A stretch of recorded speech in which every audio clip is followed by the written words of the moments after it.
Welcome to GOAT James Kingdom, where basketball lives forever. Here in GOAT James Kingdom, we attack the GOAT debate head on, where we challenge all Michael Jordan fans and all LeBron detractors to who is the GOAT of basketball. You can catch us every Sunday noon Eastern Time, right here on the GOAT James Kingdom channel, for the GOAT James Kingdom show with B. Lee and A. Johnny. Also, we go live Friday nights with the Friday Night Exposure with the Exposer, where you catch special shows and content as a GOAT James Kingdom follower and subscriber. Also, check out the GOAT James Kingdom membership, where you can get exclusive content.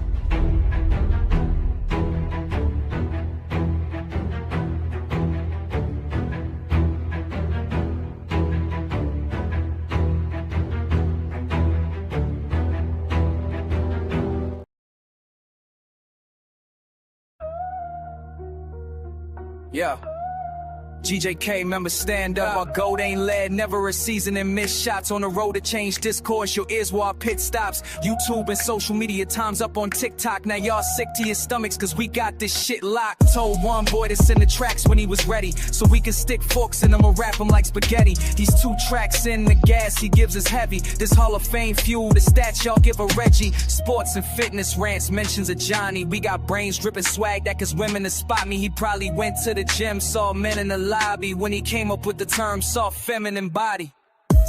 When we link with Brandon, the analyst, and King John, that's a panel of analysts. We talk ball, that's how you handle the manuscript. We can catch wreck here, hit your channel and damage shit. Ball talk with real, that's the type of a vibe that says my kind of a guys who don't lie to get by. We pull up footage you don't like with your eyes from Michael Jordan, but you still like and subscribe. This is raw and uncut. Them folks ain't kingpins. They step on the coke, they bringing in the dope, they slinging. Now the phone stay ringing once we pass off a sample and tell a fan. This is GOAT James Kingdom. Don't let us mix basketball and rap. We'll spaz on all the tracks, giving gas with all the facts. We have them all intact. Y'all safe the comments, talking trash in all the chats. We laugh at all them cats. Put stats, accolades, achievements to the side. Pull up the in-game film so we can see it with our eyes. We're beefing with the guys that's proceeding with the lies, so we pulled up Jordan film, seeking you will find.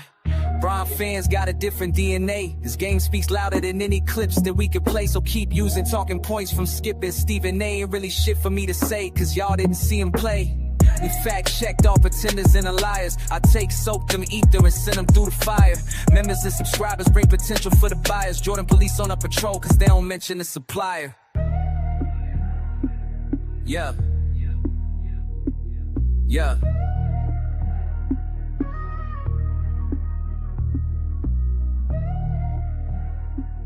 Yeah. Huh. Huh.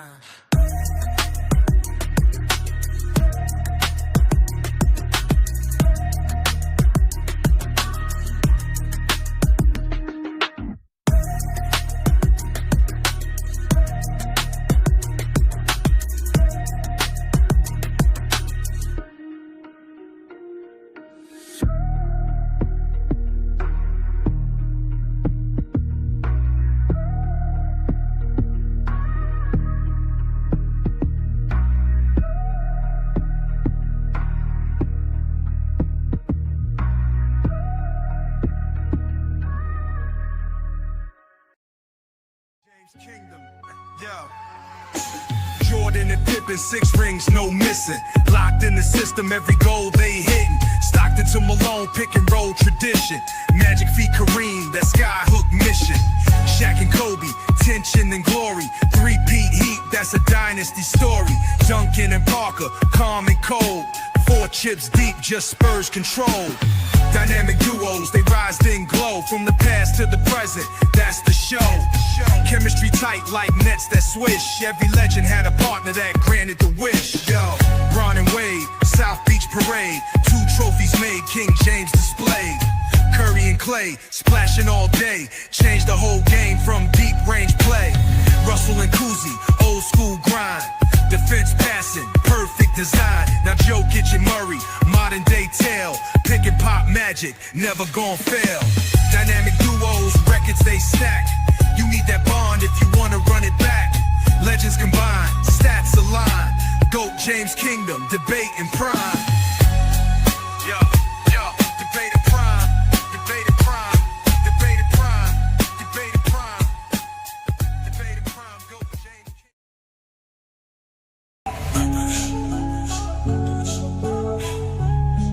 Bite boy. What? Yo. Bite boy. They said the crown was settled, but we came to rewrite. B. Lee with the blueprint of Johnny bringing the fight. LeBron with the vision, no gimmicks, just facts. Go James Kingdom, put the whole game on his back. Built like a fortress from the haters we fed. A Johnny with the flame while B. Lee stay ahead. Dropping Olympic gold in 40-point nights. 2012 done, had the world in fright. Skip the nostalgia, we talking data and war. Got receipts for the lies y'all been praising before. From Cleveland to Miami to the Lake Show Rise. Finals MVPs rain down from the sky. This ain't opinion, this verse has got math. When B. Lee speak numbers and a Johnny bring wrath. We got songs for the truth, hooks for the pain. Every bar built to echo LeBron's reign. Paul's Wayne. Oh, boom. Wait, April? Let's get it. Ha, ha.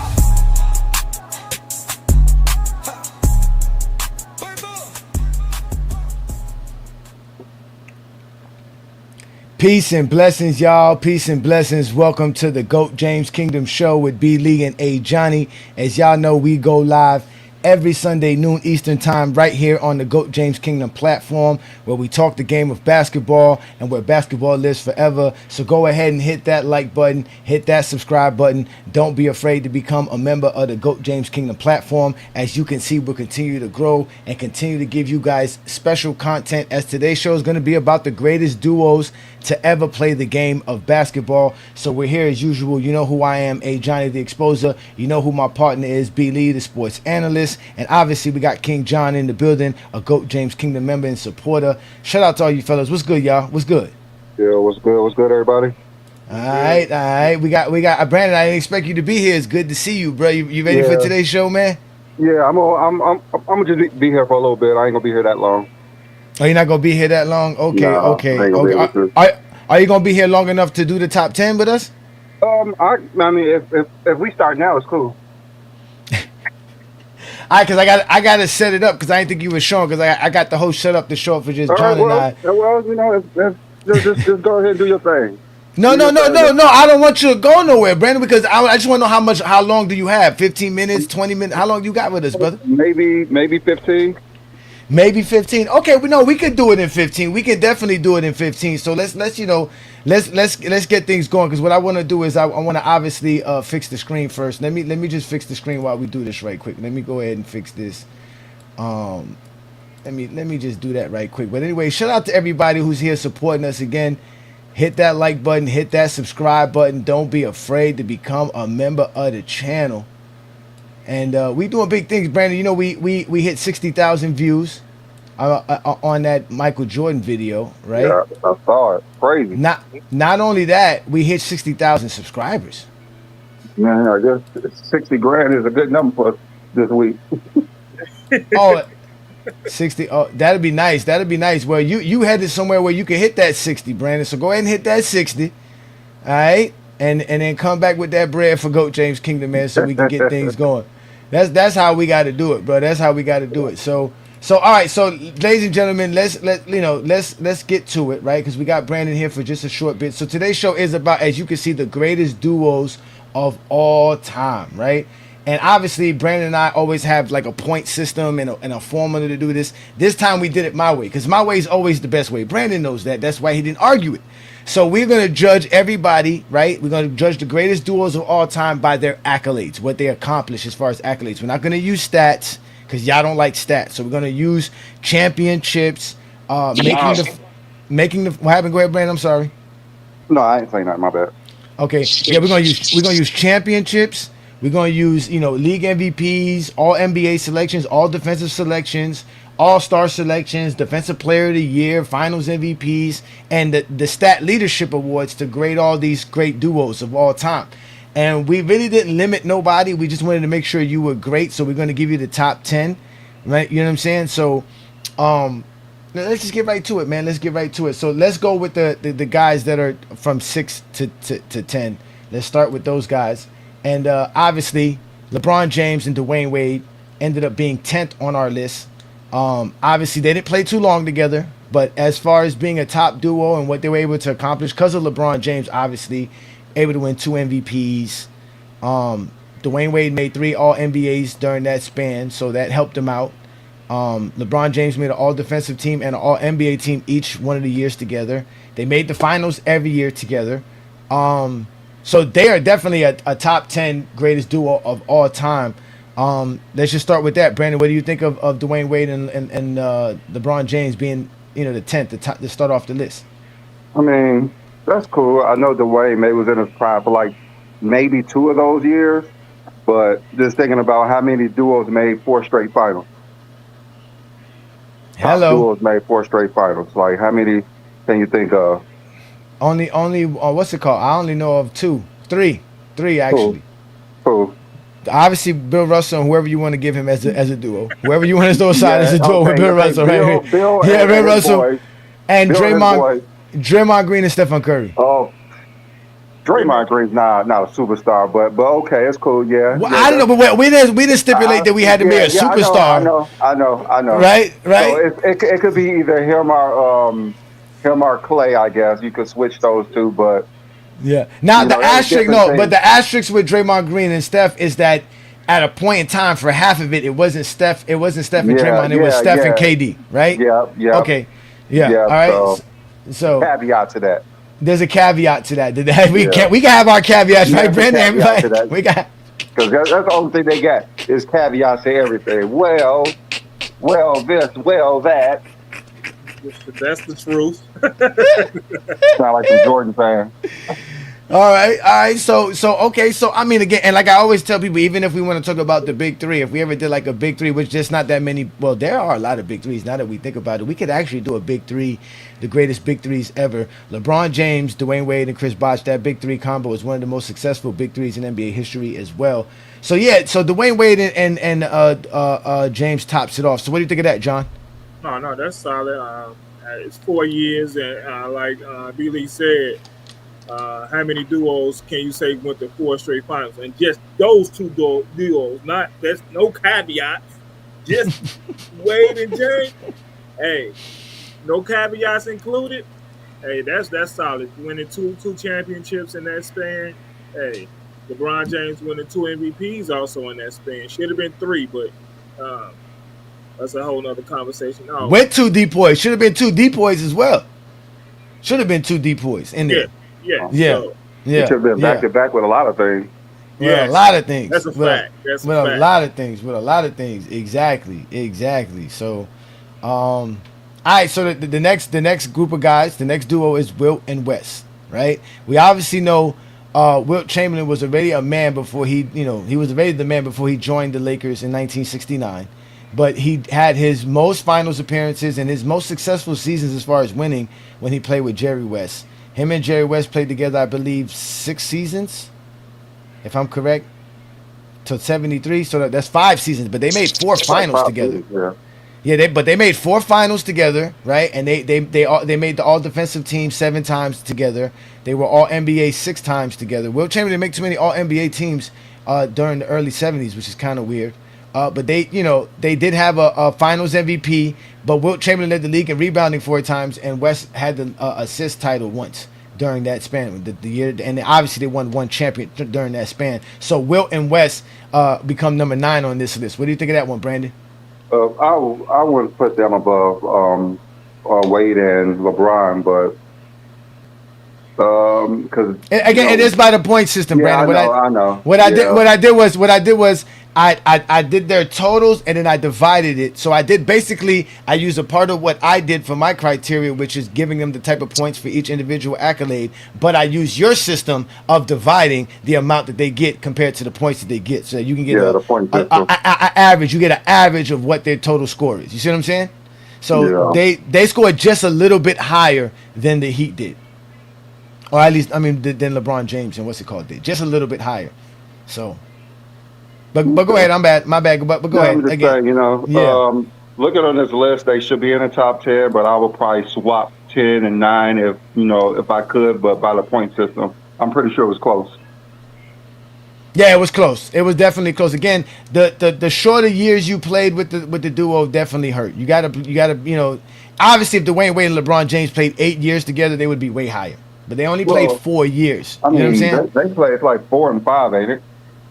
I mean, it's like 4 and 5 years, ain't it? That you know what I mean. But I didn't count that Cleveland season. Yeah, because remember Dwyane Wade got traded away. He didn't even play that. I'm just saying for Wilt and West, it was like what 5 years. Yeah, it was 5 years. For Wilt and West, it was 5 years. 4 to 5 years, so it's not a huge difference. But then again, Wilt did lead the league in a lot of stuff when they were playing.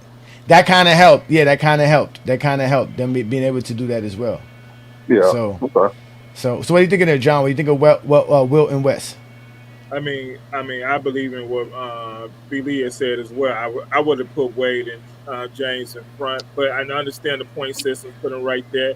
And that takes all the emotion out of it because you did with the point system, so you not paying favoritism to anybody. But hey, a lot of people don't understand that was a great duo, and some people will say Wilt changed his game during that period of time, and hey, it was a really solid duo, and most people would love watching them play together, and hey, they belong there though. I say this, they do belong in the top 10 in greatest duo ever, so they belong there. I just believe James and Wade does belong in there, but hey, the point system stayed. James and Wade is 10 and Wilt and West is 9, so hey, I'm down for that exact point. So hey, they belong in the top 10 though. So yeah, now, I got you. I hear you. I mean, again, y'all know how I feel about both those guys, Wilt and Jerry West. They were definitely the two guys coming out of the 60s that people were calling the GOAT. Jerry West, the first Finals MVP. Yeah. Everybody understood it was Bill Russell was the greatest winner. Like, that was what it was. But like I always tell people, there was two aspects of the GOAT conversation. There was the guy who was the best team player, which was obviously Bill Russell, and then there was the guy who was just the individual best player. So obviously Wilt Chamberlain got a lot of praise for being the best player because we know what Wilt Chamberlain was able to do. But also Jerry West came in too because Jerry West was the guard that made a game that was supposed to be for big men able. You know what I'm saying? Because what Jerry West did as a guard was crazy. Jerry West was crazy, bro.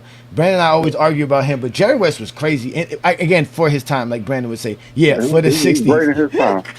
Great in his time. He's not a better basketball player than Penny Hardaway. Stop it, Brandon. Penny Hardaway. Hey, anytime Brandon come up with anything great about Penny Hardaway, I'm down because, hey, growing up, he was my favorite player. So. And you know what? I ain't gonna lie, bro. If we could ever interview Anthony Hardaway, that would be great, man. I would love to see Brandon's face. I think Brandon would show up early for that. Brandon would be ready at 11:30. He'd be ready. Hey, my sister had went down to Memphis, Tennessee, and I didn't know Penny Hardaway had a street. So she asked me look to the street and said, look, because she know Penny Hardaway is my favorite player growing up. So she had sent me that Penny Hardaway had a street in Memphis. So I didn't know that. No, remember I said that. Remember when we had Sharon Wright on the Lamont TikTok takeover? Remember I said that beyond those dudes just being NBA players, they're superstars in their cities, where they come from. Because not too many people can say I got an NBA player that came from my city. You see what I'm trying to say? So you're a star within your own town, and that shows right there with Penny Hardaway. But let's move on. Like, that would have been nice though too. Guys like Penny Hardaway and Shaq should have been included. Brandon, I don't think the Chat GPT gave us those guys. Shaq they didn't. They gave us some weird. They gave asked for. That's true too. That's true. Yeah, they didn't come what you asked for. So that's true. That's true. That was cool. All right, so let's move on to the next guys.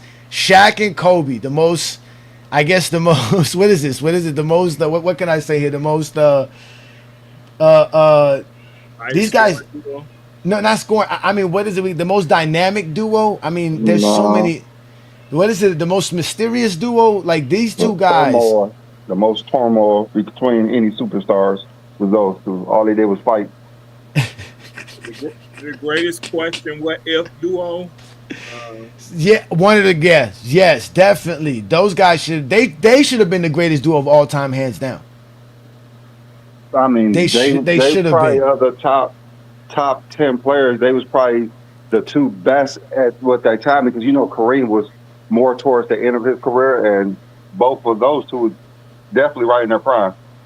Exactly. So they won the three-peat. They went to 4 finals together. They made 13 All NBA selections. They made 8 All Defensive selections. They had 13 All Stars together. They have 3 Finals MVPs, obviously with Shaq, and they have the 1 scoring title with Shaq. So that's how they ended up being 8th. They ranked high, way higher than again. Wilt Chamberlain and the James duo was way lower than any of these other guys we're going to be mentioning here.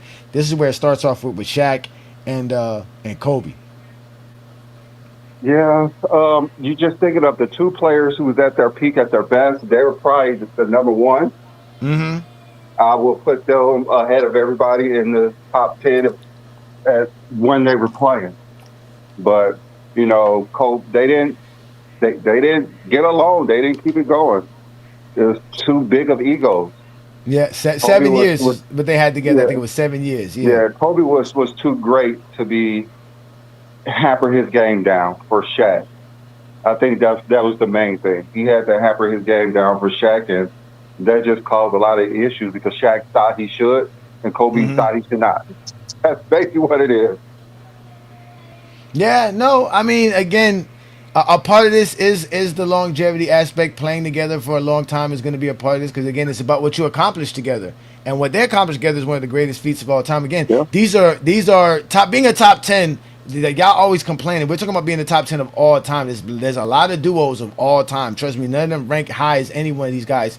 We went and looked at it. I mean, we had guys like they gave us guys like Jamal Murray and Jokic, not close enough to any one of this. Guys like Clyde Drexler and Hakeem Olajuwon, not close enough to that what they did together.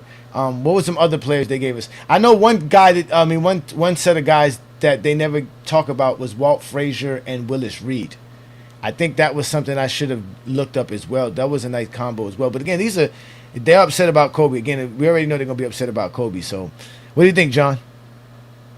I'm surprised they're at 8. And, I mean, again, I agree with everything Brandon said. That at that time, they was probably the best duo ever. I mean, Shaq and Kobe. Like I said, it's the biggest what if. And I understand the point system, put them right there. But, hey, Shaq and Kobe, that's another duo that belong in the top 10. There's no questions about that. They won 3 championships, 2 great players. It's one of the biggest questions is, do you think the media played a big part of them splitting up and causing a rift between Shaq and Kobe? Because, hey, you hear it in the media every day, hey, Shaq is Batman and Kobe is Robin. And Kobe never one day probably in his life felt like a Robin in his life, and that's what they telling him. That's all he hearing every day in one of the second biggest market in the United States, that he a Robin. And I do think Kobe would have just took it personal anyways. I think he would have. Hey, do you think Kobe wish he would never got traded to LA and stayed in Charlotte when he was drafted and built that team up? Do you really think that? Well, Kobe says his rings are more important without Shaq, so most likely. So. I mean, again, I always, Kobe fans don't like when I say this. Kobe cared more about stats than winning championships because he definitely broke up an opportunity to win way much more championships and have way much more winning on his resume than he did alongside Shaq. He could have milked Shaq for all Shaq was worth, and then start getting stats after Shaq. Yeah, so he didn't have that mentality like Magic Johnson. Yeah, he didn't have that. He didn't have that. So, but talking about somebody that was like, I don't care about stats. Let me just win all together. Number 7 on our list is Tim Duncan and Tony Parker. Tim Duncan didn't care about stats. He was just like, whatever you need me to do, whatever you got going on, we're going to do it. And that led to 4 titles together, 5 finals. Obviously, we know he has the 2 MVPs, the 15 All NBAs together, the 11 All Defensive teams together. 18 All-Stars, and 3 Finals MVPs. Was Tony Parker? Tony Parker wasn't on the first title. No, he wasn't in not No, he was on the 99. first title. He wasn't Okay, on the so- first title. No, he was, Okay. but he was there for 03. Okay. Yeah. Duncan is one of the players who wasn't talked about in the 2000s, and he's a great player. And a lot of people will mistakenly take him out of their top 10 just because they forget about Duncan. But he didn't care. Again, he didn't care about stats. Never had a losing season in his career. As far as the professionally, he never had a losing season. Always was winning. So, hey, again, another duo that belong there. Parker got 4 championships, right? Yep. Yeah, 4. Yeah, so, For sure. And the Finals MVP. And the Finals MVP. So, hey, Yeah, one of the that's a lot duos- between them. Yes, Mhm. yes. Are they? Would they be the only duo? I'm not sure what the rest is that has a final MVP with each player. Why they on the same team? No. Kareem. No. I don't know the rest of the list, so Yeah. I'm just. Well, we Kareem, know Kareem and Magic. Kareem and Magic's They're gonna be on there. there. Yeah, Kareem and Magic's gonna be on there for sure. Yo, come on now, come on. Yeah, Kareem and Magic. I know. Yeah, You can't. come on. Now. Yeah, those are only 2, right? I can't think of nobody else. I can't think of nobody else besides that. Right now, no, we'll see. Right now, you're probably right. Yeah, you're probably Yeah. right. Yeah, definitely. Then that goes to show you how, like I said, Tim Duncan didn't care about stats. He just knew what he had to do. He impacted the game. That's why he was known as the big fundamental, because he just played the game. He just played the game as how it was. And he was definitely great. And so was Tony Parker as well. So they definitely, we know they had a good range. So they ended up 7th. Then let's move on to the Bird and McHale. Now, it could be Bird and Parrish, but it's going to be Bird and McHale in this scenario. It really should be Bird and Parrish now that I'm thinking about it, because McHale was coming off the bench for a good portion of this duo's combination. But still, it's Bird and McHale. They won 3 titles together. They made 5 finals. Bird won the 3 MVPs. They've had 10 All-NBA selections together, which I don't think McHale made an All-NBA selection, if I'm correct, but he did make 6 All-Defensive selections, so that's why they got 9 All-Defensive selections. McHale made a lot of All-Stars. So they got 18 All-Star selections and 2 Finals MVPs. They end up being 6 on the list. What do you think of these guys here, Brandon? I mean, that's a good choice. You know, they was one of the historical franchises, especially when they play in the 80s. So, you know, McHale was a beast. Bird was top 10 player of all time. So, You know what's funny, Brandon? If we were playing 2K, Bird and McHale would be the last duo we would pick. That's NBA jam. Yeah, in any video game, in any choice, we're not, no way you would pick the Bird and McHale over Shaq and Kobe or Jordan. Because I actually play on like lock, so I like lock my players. So I cherry pick all the time, and I would just shoot threes with Bird.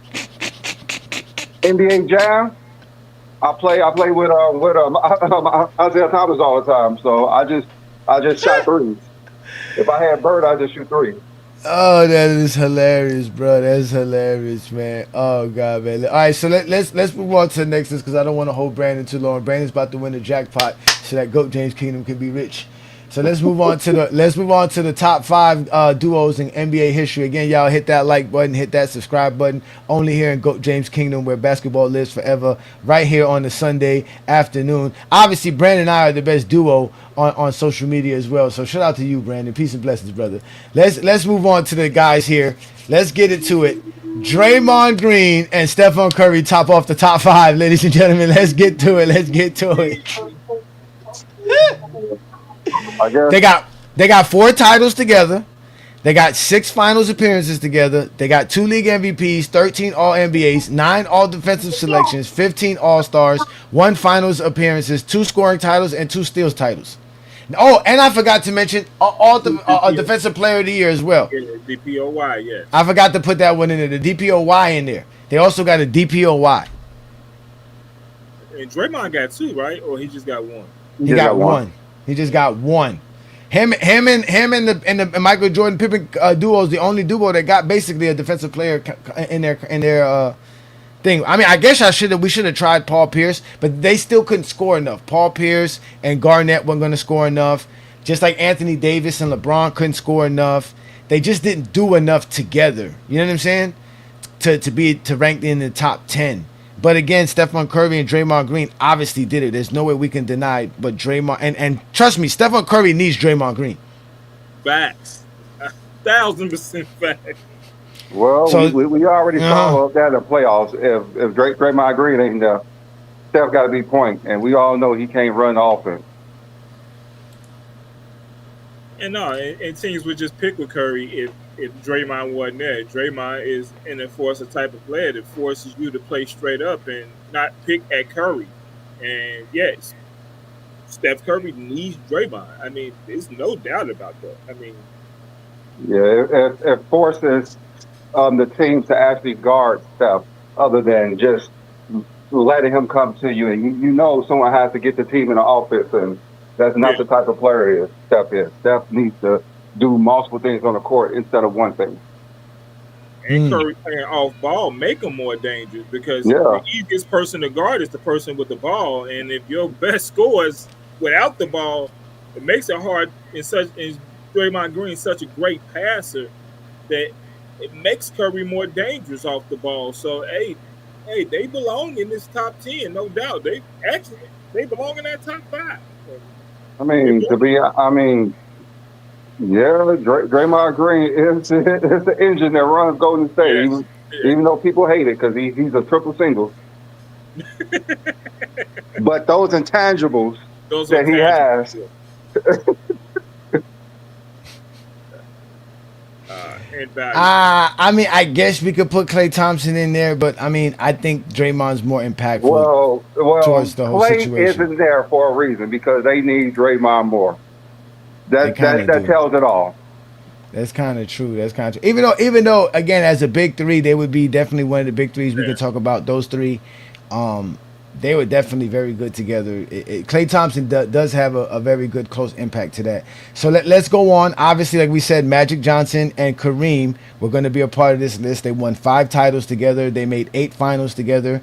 They won 3 MVPs alongside together, 14 All-NBAs, 3 All-Defensive selections. And obviously, they had 19 All-Stars, 4 Finals MVPs, and they have 2 steals titles together. And won 2 regular season and 1 MVPs while both regular season MVP while both was on the roster. Yeah, I think That's one of those 2 combinations as well. Yep. I think the one reason why they're not hired because Kareem was on the downside of his career as soon as Magic got there. So he had a few good more years, but after Magic's 3rd year, he was basically the best player on the team. I think So- that year they finally moved him to the point his 3rd year. They moved on from Norm Nixon. Yeah. Yeah, hey, they belong there. Another belong in the top 5. Greatest duos, man. Greatest duos of all time. All right, let's go to number 3. Here it is, Jordan and Scottie Pippen. Obviously, the reason this is not higher is because of Scottie Pippen, right? Scottie Pippen, it's his fault. He's just not great enough. There's nothing Scottie Pippen could do to make Jordan as great as Jordan should be, I guess. But they did win 6 NBA titles, 6 finals appearances. They got 5 league MVPs, 15 All-NBA selections, 17 All-Defensive selections together, ladies and gentlemen. That is a lot. They have 14 All-Star selections together, 6 finals MVPs. They have 1 DPOY. They have 10 scoring titles and obviously 3 steals titles. For me, I think it's just looking at duos.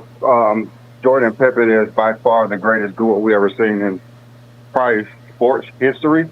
But going by your point system, I guess they could be 3rd. And in reality, if we don't do it your way, Brandon, by dividing it and giving it an average, they did score the most points. Yeah, I think they are. They the just had greatest duo. more categories than anybody else as well. Just look at any duo in sports history. Who would you put like as the top of their sports? Look at football. It would be Joe and Jerry. That's definitely up there for sure. Then Joe you and look Jerry. at baseball. Has to be somebody from the Yankees. No, I'm just saying in football, it does Brady and Gronk count, and does Mahomes and Kelsey count? I don't think I don't think no one was more dynamic than Joe and Jerry. I don't know. My personal will be Joe and Jerry. I don't know about you guys. I think. I agree with you. Joe and Jerry was up there. No Chicago, Peyton and You know, I was about to say you cut me Jim off. McMahon. I don't want to hear that crap today. We all know it's not true. It's not 1985. He cut me off right when I was going to say. I can't with you, Always man. try to I mess with me really every can't Sunday. with y'all, man. I I can't really wait can't to- with you two, man. You guys are too funny, man. This is supposed to be the Lord's No, Day, but, you know? Hey, I believe Jordan and Pippen should be number one. I grew up watching them my whole life, and I believe that. But I heard somebody today. I wish he was in the chat, and the way he killed Scottie Pippen on the live today, I would love to see him in the chat, because I bet you he would say Jordan and Pippen will be one. But the way he killed Scottie Pippen in the live today, I would have loved to see him in this chat right there. I hope some point today I see him in the chat, and I ain't gonna say nothing. I'm gonna just listen to him. I don't even want to say his name because I don't want nobody to hear what I'm saying and watch it. I hope he in the chat some point today, and I just want to hear what he got to say, because I heard him kill Scottie Pippen today on the live, and definitely Scottie belongs on that list, and Jordan and Scottie belong in that list. And in my lifetime and watching Jordan and Scottie growing up, yes, I believe they number one. But the point system said they three, so they three. Yeah, But this list reminds me of someone else's formula that we had before. Whose You formula know was that? that guy who put who put Dame above Hakeem Olajuwon in the all-time ranking. That guy. That's what this list reminds me of. This formula.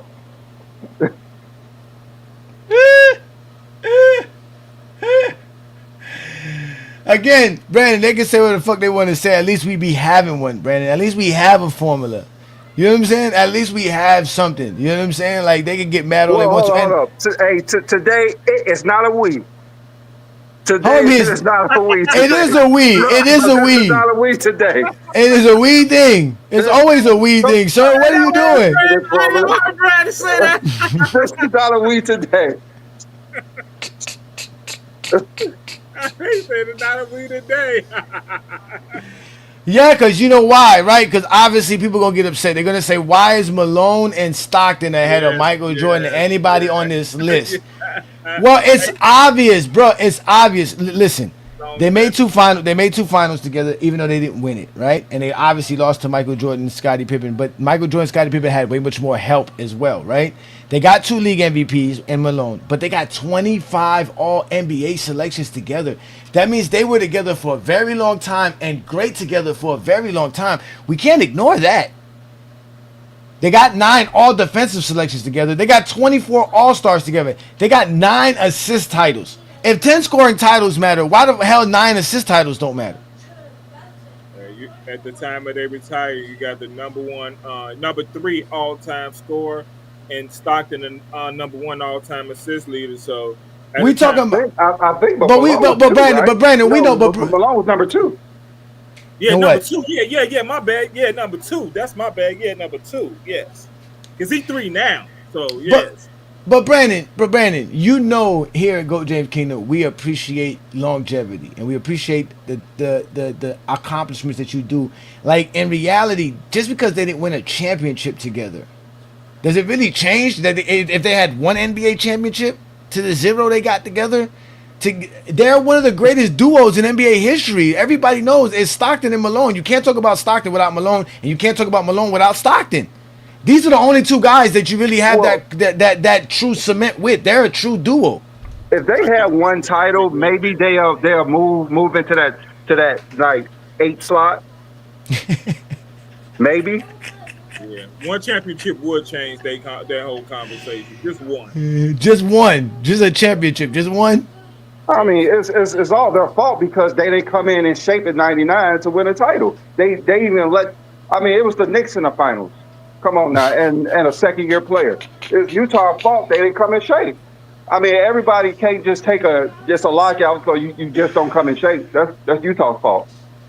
Oh my God, that's hilarious. That's hilarious. You know, hey, already know, Brandon, they're gonna be upset because again, these guys. I mean, again, they have the most All NBAs by far than anybody else on this list So because they they got played like together. double, right?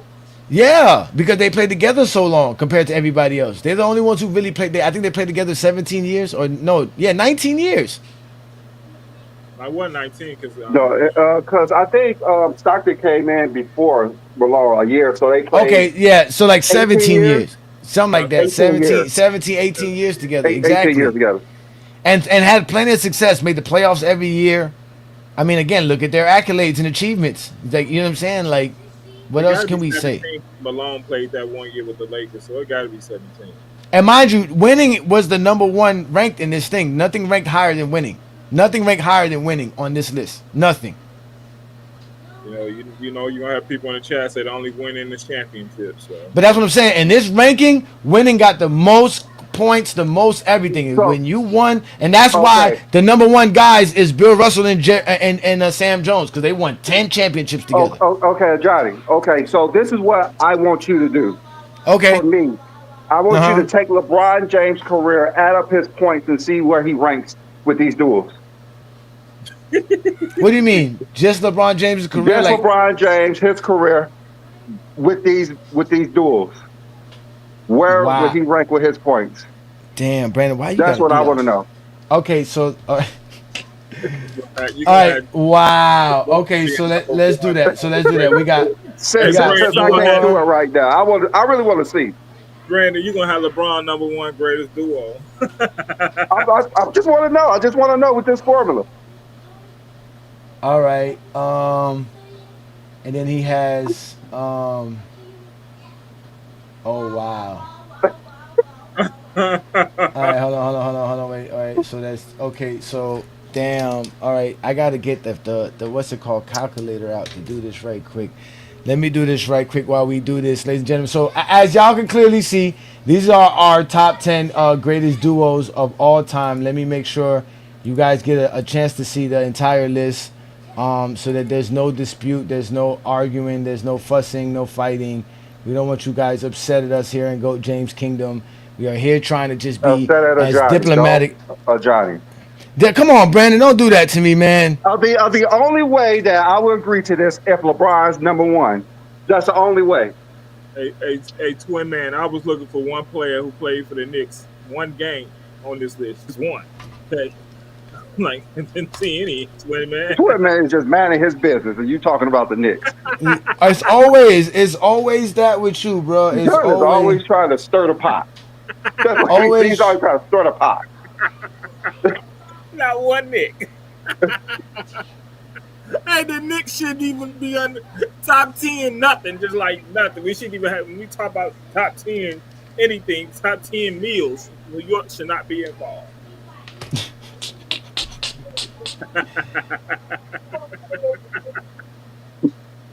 That is hilarious, man. This is just wrong. This is mean. This damn ICE agent is mean. Go and do your job. Hey, the Knicks ain't won a championship in my lifetime. Oh my God, you guys are something else, man. These Zesty Jeffries are gonna really be. Now they're gonna definitely come at me, my partner, and then he gonna leave too. When we put the link up, he gonna leave, and I'm gonna have to deal with all the Zesty Jeffries by myself. Yeah, he gonna have to deal. I'm gonna have to deal with all the Zesty Jeffries by myself because my partner said he's not involved in none of this. He just left me hanging. I appreciate that, Brandon. You're the best. Oh wait, hold on, wait. Okay, what am I doing here? Oh man, I'm messing up somewhere. Hold on, I messed up somewhere. Hold on. Hey. Okay, hold on, wait. Yeah, let me. All right, hold on, wait. I gotta redo something. Okay, so now we're gonna do this. Here we go. So, all right. So you said Brandon? No. Oh man, Brandon, you're gonna get these SD Jeffries upset when I put these numbers together, Brandon. This is not gonna go. You got to do a new graph. Just for LeBron alone, yeah, because he's the GOAT, man. Him by himself. Come on now, Brandon. Him by himself. I mean, that's just and I didn't even think of that. So thank you for thinking of that for me. I didn't even. Hey, think about this. Uh-huh. Just say LeBron was number 9, okay? Just say he's number 9, okay? That means Dwyane Wade is holding him back from being number 9 in the top duos. Damn. That's what that would be saying. Wade is actually holding him back from being number 9. Wow, that's crazy, Brandon. Hold on one. Damn, Brandon, why did you do this to the Zesty Jeffries, Brandon? Why would you do this to them? Oh, okay. He would be ranked. If I'm correct, he would be ranked 3rd.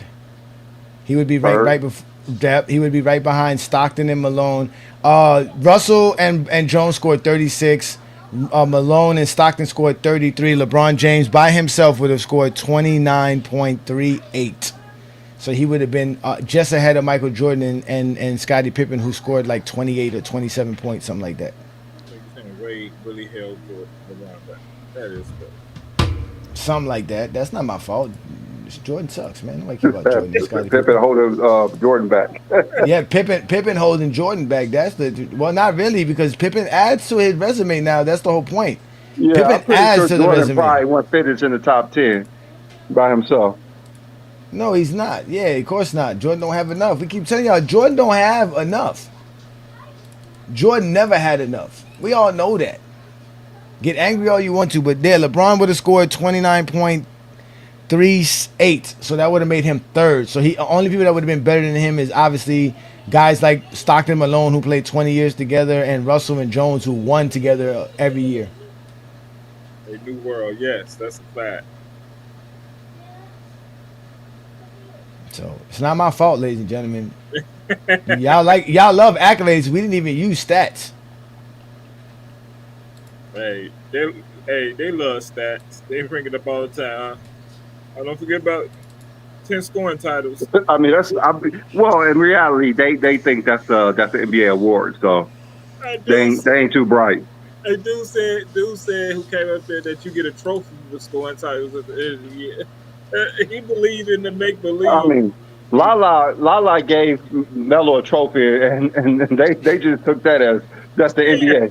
Lala said, "Here, baby, you got this trophy I got from you. I'm gonna post it on my Instagram." Oh my God, bro! Oh, that's hilarious! Oh, that's hilarious! Hey, it would be people today who argue with you about the trophy for scoring titles. I mean, again, it's the same picture. I believe that's probably fan created. That's what I think. It has to be. It has to be. Whoever put that online needs to go to jail. Call the police. Definitely. Oh my God! Because whoever made that up, hey, he deserves an award because these guys really believe in it. Shout out to New World, man. We got New World in the building. What up, not New World. Blue Boat. Blue Boat. What's good, brother? Oh shoot! Can you hear me? Yeah, we can hear you, bro. We can hear you, man. You the first to hit the link, man. Again, ladies and gentlemen, this is Blue Boat, the Lord of GOAT, James Kingdom. Did I have any blasphemous statements made today by this top 10 list here, Blue Boat? Because Brandon done turned his back on me. He's gone. He's about to disappear in a second. He said, I gotta kind of, man, some of this is like mind blowing a little bit. Yeah, it's bad. It's just bad. You can say it. Yeah, it's like, it's different. I'm not going to disrespect and say it's bad, but I just say it's different. You can say it. It's fine. Johnny has some tough skin. Trust me. He's been called a lot of names. Oh my God! He's been called a lot of names. Wait a minute, you don't want to know the list that GPT gave us. It wasn't even that much better, so don't even go there. Oh, come on now. You read it off, Johnny. Read it off. Read it what? off. You want me to read off the GPT top off. 10? All right, so let me read off. Let me read off the Chat GPT top 10. Hold on, wait, let me. All right, so Chat GPT, Brandon's buddy top 10 greatest duos of all time. It's obviously Jeffrey Jordan and Scottie Pippen, number 1. That's correct. Right, Karl Malone and Stockton was still number 2. That's unfortunate. Actually, it's by your point system still. Just so you know that. No, it's not good. They got information wrong here. That's why Jordan and what's it called number one. They got information wrong. Plus, you didn't put Bill Russell and Sam Jones together. No, I did. I did. No, exactly. Well, not with you. It was Chat GPT. Then it was Tim Duncan and Parker was third. Magic Johnson and Kareem was fourth. Bill Russell and Bob Cousy was fifth. Then it was sixth was Shaq and Kobe. Seventh was Stephen and Curry and Klay Thompson. Number 8 was LeBron James and Dwyane Wade. Number 9 was Jerry West and Wilt Chamberlain. And then number 10 was LeBron James and Anthony Davis. That And then sounds about right, though. LeBron James and Anthony Davis. What did they do together? This one a title in the bubble. Man, come on now. That's crazy. That's insane. That's straight up insane. LeBron and AD, man, come on now. Exactly. And then the number 11 honorable mentions. The number 11 is Kyrie and LeBron. So LeBron, Right. they said that's all right. Then you have Julius and Moses, Isaiah Thomas and Joe Dumars, Kevin Durant and Stephen Curry, and then the round off the top 15 would have been Dirk Nowitzki and Steve Nash. I don't know about that one, but everyone else is better than yours. I don't know about the Steve Nash. That's the one you sent me. That's the one you wanted me to post about. I was like, nah, and they had the information wrong too. I had to correct their information. It happened. He said it happens. Hey, man, it's all over the place. This is all over the place. Yeah, I was all over the place. How would you grade them, Blue Bow? How would you grade the greatest duos of all time? You say asking me my ranking, or how would I do it? Yeah, how would you rank them? How would you create a point system that would help us understand which duo is the greatest duo ever? I go by, like I said, just like my greatest of all time list, like championships, even though it's not the most important thing, stats, accolades, longevity, peak and prime. That's how I would do it. So it's everything all together, you know what I mean? It's all, and everything taken into consideration, but this right here, Draymond Green and Steph Curry. Draymond Green and Steph Curry. I don't know about that. I mean, I understand Draymond is valuable in some areas, but... All right, guys, I gotta go ahead and head out of here. All right, Brandon, good to see you, man. Have fun, brother. Have fun, man. Be safe out there. Have fun, man. All right, thanks. All right, see you guys. Don't go get no gummies. Yeah, I was saying, like, I'm surprised they didn't consider Bill Russell and John Havlicek. That was the duo I would consider. Bill Russell and John Havlicek. Why is it John Havlicek in consideration for this besides Bill Russell? Because Sam Jones played the entire career alongside Bill Russell. Longer than anybody else. So Sam Jones is there for all 11 championships. All but one. He was there for all but one. He was drafted the year after Bill Russell. So he retired alongside Bill Russell. So Bill Russell played 13 seasons. Sam Jones played 12. So for 12 of Bill Russell's 13 years, Sam Jones was on the team. So when did Hondo get there? I'm down 63, 64. 63, 64. Yeah. Russell, 57, right? 57. Yeah, 50. He won. Hondo won 6 championships with the Boston Celtics and Bill Russell. And so then he added 2 more in the 70s. Oh, okay, right. 70s. Yeah, he had 2 more in the 70s. Yeah, exactly. Yeah.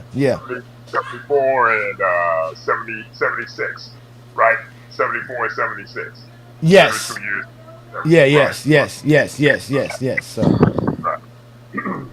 I see what you mean. But yet and still, like, I'm taking into consideration, like, the peak and prime. I'm big on peak and prime, you know what I mean? It's just like accolades, championship stats aside, I'm huge on what you did in your peak and prime. That's just me, though. I get you, but again, this is their in total career together, not just what you did in your peak and prime. Yeah, but what you did, and mine. No, this is what they did together while they were playing alongside one another. No extra years outside of that. Yeah. And they take into account the longevity too. That's why a lot of these duos are pretty long. You know, as opposed to like Stockton and Malone played like 15 years together, as opposed to Shaq and Kobe, who played exactly.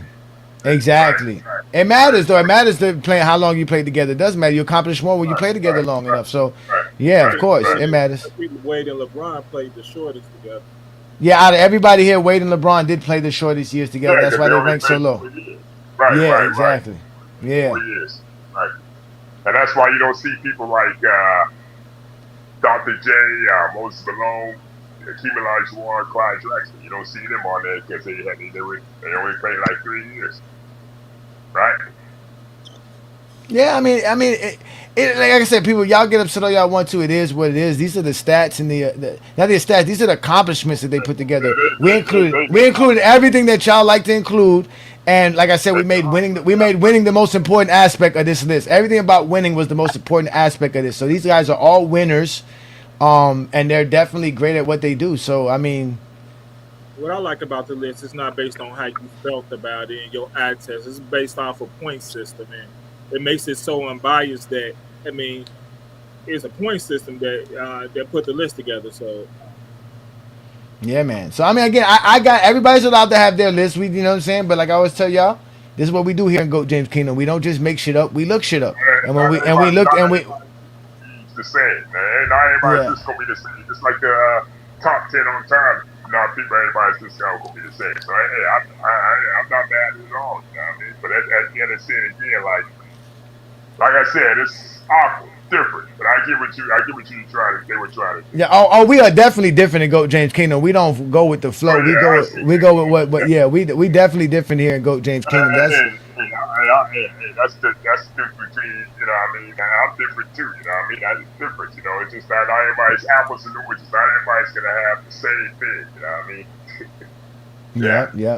And like I said, in reality, the best duo in basketball is Brandon and I and GOAT James Kingdom. And if you don't like that, then the second best duo outside of that is GOAT James Kingdom and FYF. So, you know, y'all can get upset all y'all want to. You know what I'm saying? I be hearing them TikToks, man. They be in there heated. Man. Yeah, man. I be coming in with, man. Y'all, I be cracking up the way these cats be like, dude, man. Like, all we doing is talking basketball, but yet some of these cats can't talk basketball because they too emotionally invested, man. Like, Facts. It's crazy. Facts. I never like that in my life, man. The killer part is, back in the 90s, they didn't even used to talk like this. They didn't talk like this back in the 90s. Everything was about basketball, but yet people got obsessed with this GOAT debate shit. And here we are. Yep. All right. So yeah, let's let New World then. Shout out to New World, a GOAT James Kingdom member, always supporting GOAT James Kingdom. What's good, bro? Salute to you, brothers. Can you hear me? Yeah, we can hear you, man. What's good, man? What do you think of the GOAT James Kingdom top 10 greatest duos of all time? Oh, man, Johnny, you know you my boy, but I thought you was out of your rabbit-ass mind when you put John Stockton at number 2. See, I wasn't understanding the logic at first, man, but then once you broke it down and you explained it that, you know, this list isn't very subjective. You know, you valued years played together as, you know, it's really high, and you didn't use any stats. And you didn't use any like milestone achievements, because my reasoning I was thinking that you had LeBron and Kyrie in the top 5 because they're the only duo to score 40 points in the finals. They came back from a 3-1 deficit against a 73-win team, only team to do it.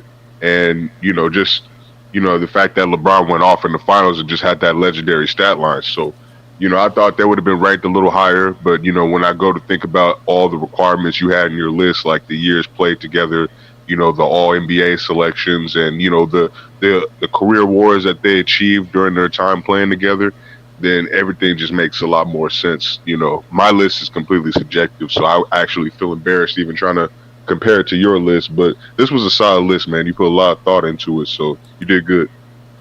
Appreciate that, man. See, look, that's what I appreciate. See, look, that's simple. It's easy to disagree, but it's also very easy to understand. You know what I'm saying? Oh, yeah. Like, you know what I'm saying? So, again, yeah, can I add my biases to it? Do I think that, you know what I'm saying, like I said, Bird and McHale was a better duo than Shaq and Kobe? No, of course not. I don't think that. I think Dwyane Wade and LeBron James one of the greatest duos ever, man. I was very upset I didn't get to see more of those two together. You know what I'm saying? Obviously, we know Jordan and Pippen, Kareem and Magic. These are all great duos. I know a lot of people don't like the Draymond Green aspect of it, but again, Draymond Green was very important to what the Warriors is all about. There's a reason why they kept him over Klay Thompson, over Kevin Durant. Come on, guys. Like, let's just keep it real. Draymond Green is very, very important to what they do. So, you know, again, it is trying to be objective as possible. The only subjectivity is grading things higher than other things, like grading championships and winning over other aspects, like being an MVP or all NBA selection or winning Defensive Player of the Year, right? So, again, I did exactly what most of y'all like to think, which is championships and winning are the most important thing of the game, not anything else. But obviously, if you ain't winning a championship, you got to be able to at least be in the finals so that you have a chance. That if it's not that, then you want to be the league MVP. You want to make an all NBA team. You want to be an all-star. You want to be all defensive. You want to win Defensive Player of the Year. You want to win scoring title, assist title. All of that is included in this. I don't know why people get upset. It's not my fault. Like I always tell y'all, Michael Jordan and Scottie Pippen just never did enough. Maybe Jordan shouldn't have quit 3 times, and they would have had a better combo together. Maybe if Jordan would have stayed in 94, 95. No, because I was going to address that too. I was going to address that too because Jordan took that break. So nobody should really be upset that they only fell into the top 3 here. I did think they would be like in the top 3 because I didn't think that, you know, anybody going to surpass Bill Russell and whoever else you wanted to drag from his Celtics championship teams and put them together.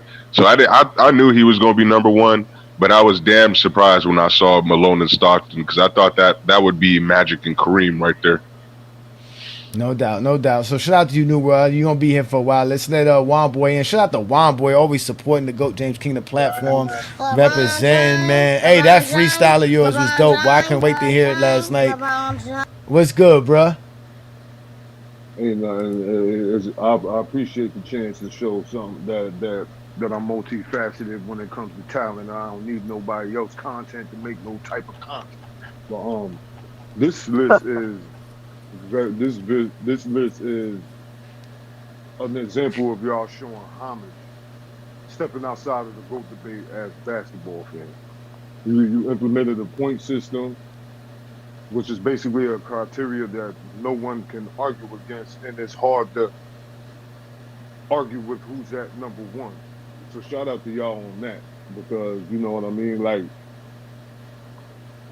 Bill is the reason why. You know what I'm saying? And we all need to remember, like, that talk about small windows. Like, I won 11 titles in 13 years. What you gonna say? I'm the ultimate one. And who was ever at my side at that time, that's what we were able to do. And that's a part of longevity. Think of how great you got to be to win 11 titles. You know what I'm saying? So, and 8 in a row, like, that's the record. So that 3P, I don't care. If you got 3 3Ps. Like, dude, they won 8 in a row, man. So shout out to, you know what I mean? Like, just shout out. In Boston at the time. And yeah, you know what I'm saying? And that's in a era where, that's in a time where in America, you know, it was... Yes.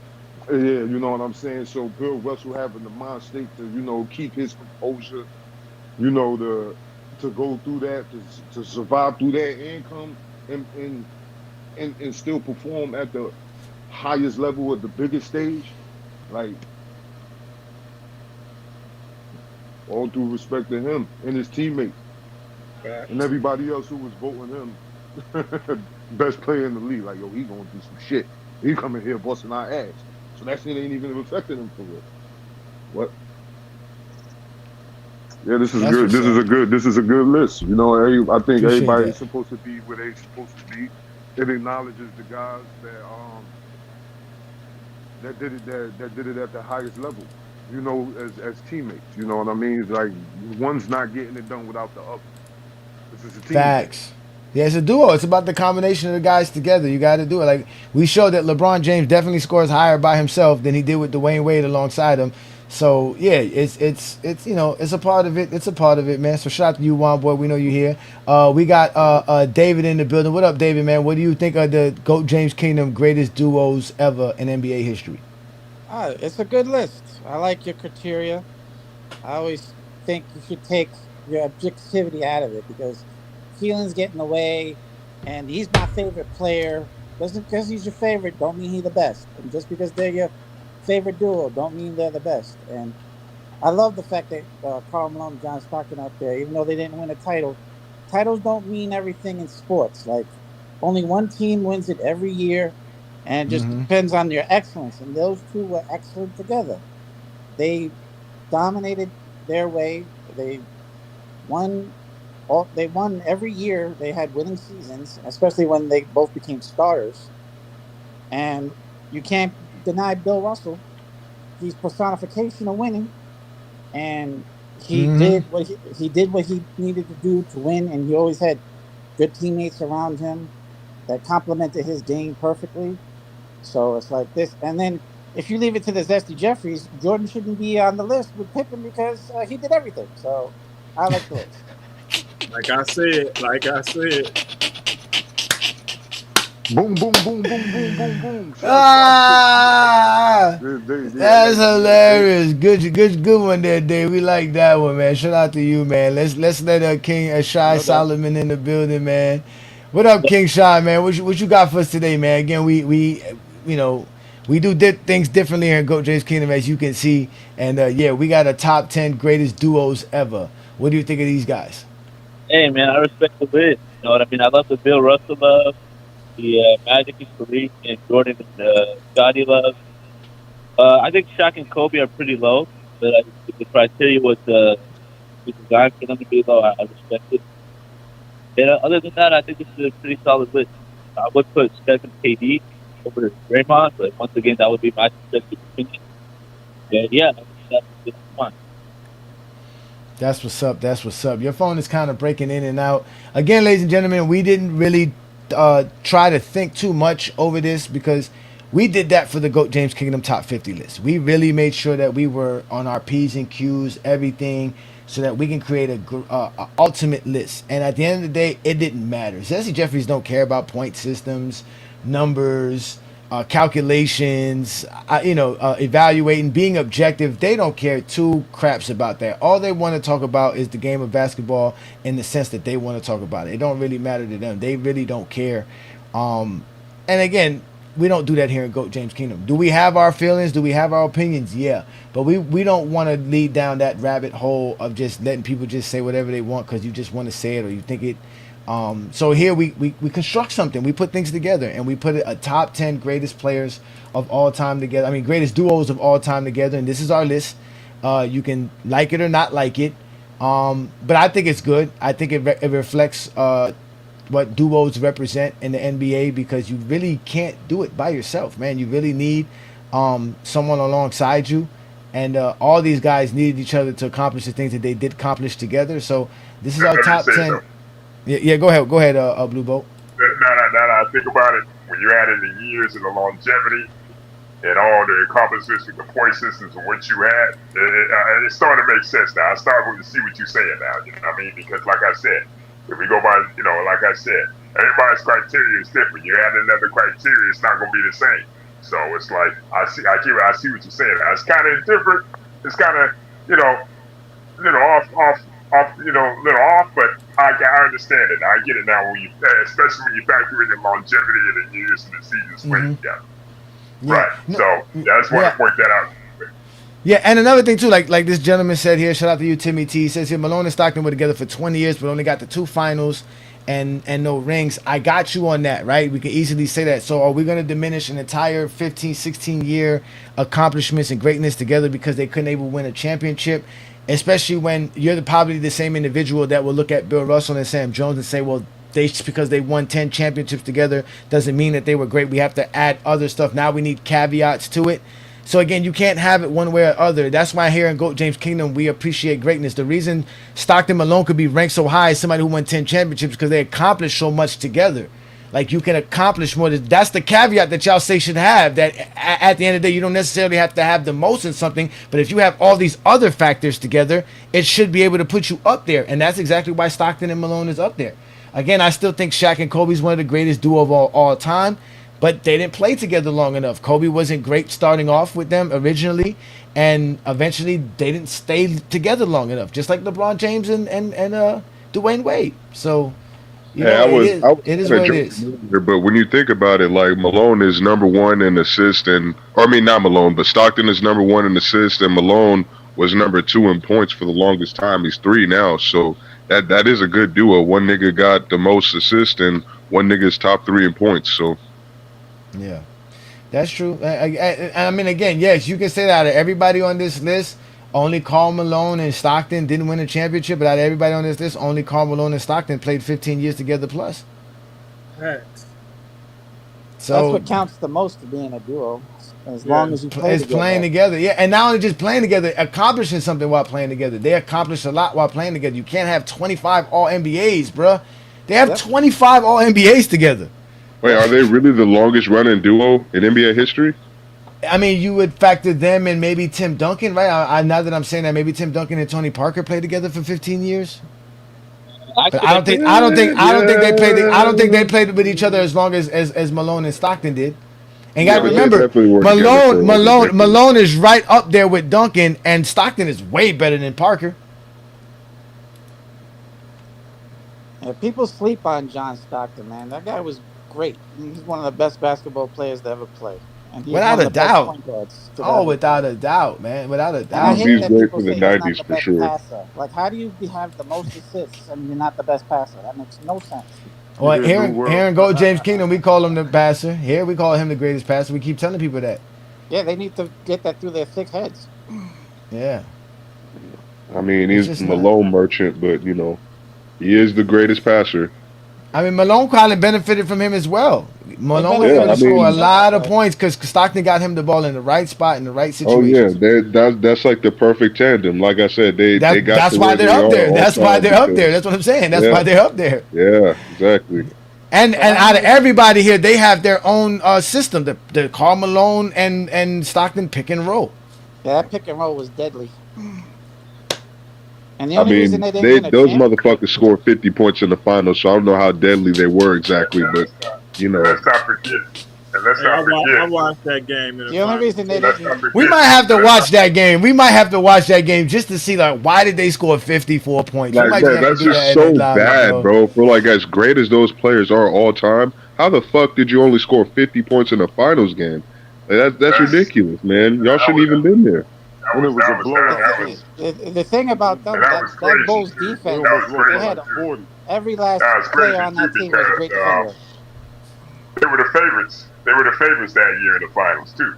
And the Bulls weren't even at their defensive peak in that year. So it's like, bro, how the fuck did that happen? Like that shouldn't have happened. It shouldn't have happened. They were at the defensive peak still, bro. They weren't. No, they weren't, bro. They were not. The Bulls were not at their defensive peak in '98, bro. They were not. They were at the end. They were just as good as they were the year before. The Jazz couldn't even muster up. Was that 98 or 97? That was 98. That was 98. That was 98. That was their defensive peak. How could they be that? They couldn't have gone down that much in 1 year. Come on now. When you think about it. Insane. So what you saying, New World? So New World. So what you saying is the bullshit of swept them? Bro, honestly. How the hell were y'all struggling with these bums? Didn't they go to game 6 with them? Like, how the hell you go to game 6 with these bums?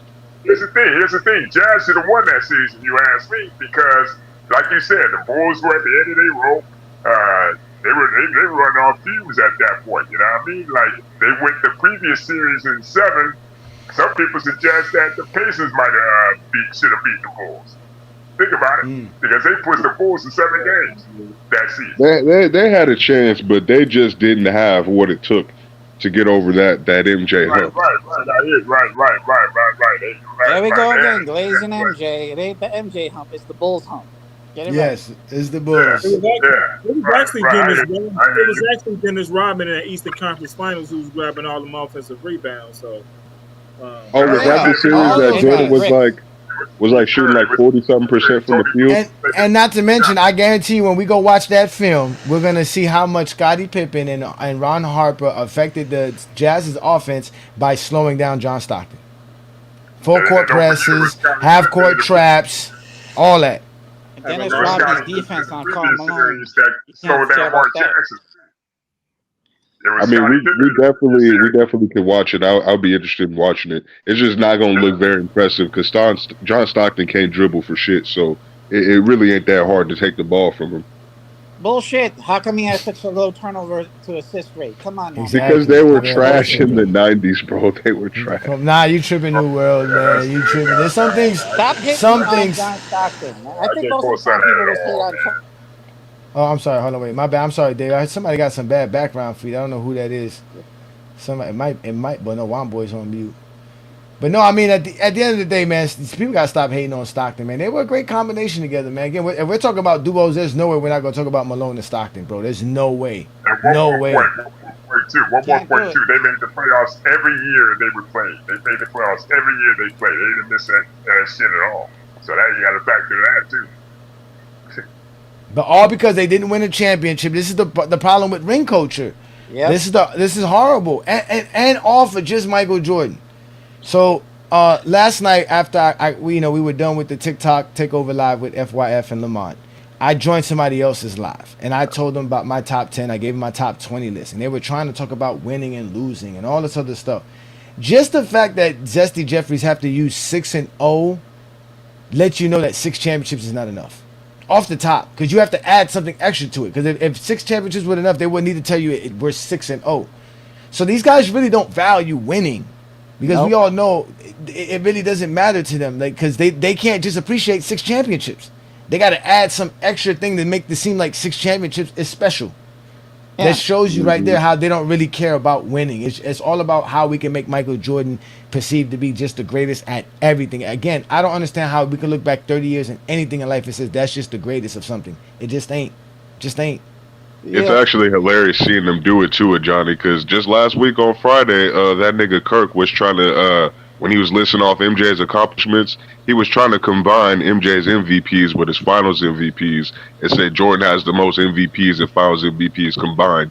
And I'm like, nigga, you can't just combine accolades like that. Like, you can't do that unless you know that Jordan just doesn't have enough for his career. It's always Jordan don't have enough. We all know that. Jordan don't have enough. That's it. He don't have enough. Scottie Pippen, even Scottie Pippen's helping is not enough. Go ahead, Dave. Yeah, the only reason why he has the 5 that he has is because they didn't want him to pass Kareem. And the only reason why LeBron doesn't have more than him is because they didn't want him to pass Jordan. It's all the media. Like, if you put these seasons into a calculator, I guarantee you a lot of those guys have way more. Yeah, because if you give LeBron 5, then you're putting him on the same level as Bill Russell, Michael Jordan, and Kareem Abdul-Jabbar. I mean, even with him having 4, he's still on the same level as Wilt, because I think only Wilt got 4. Yeah, he should have, like, LeBron should have at least 8 MVPs and 5 in a row. He should at least have 6 for sure. Like 2018, I'm always gonna believe he got robbed that year. And I was rewatching that whole season last month, man, and I was starting to listen to some of the narratives for why he lost the MVP that year, and it was because his team fell down to the 4 seed, bro. Like, they were the 3rd seed, and LeBron was the front runner for the MVP, but his team lost a few games in that last stretch, and then they dropped down to the 4 seed and had to face the Pacers in the first round. So then they were like, oh, well, since that happened, we're just going to give the MVP to Harden. And I was just like, damn, bro. That's all voted for. Y'all were just waiting for any reason to not give this nigga the MVP. And he Like played the Army 82 20 games he that should've year won in the world.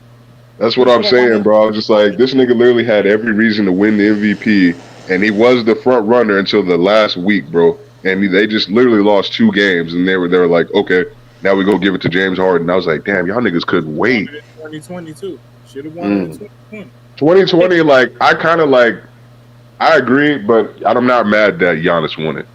I think he should have only won either one MVP or DPOY. I don't think he should have got both that year, because Anthony Davis was playing great enough to win DPOY that year. So, I don't think he should have swept up both of the awards.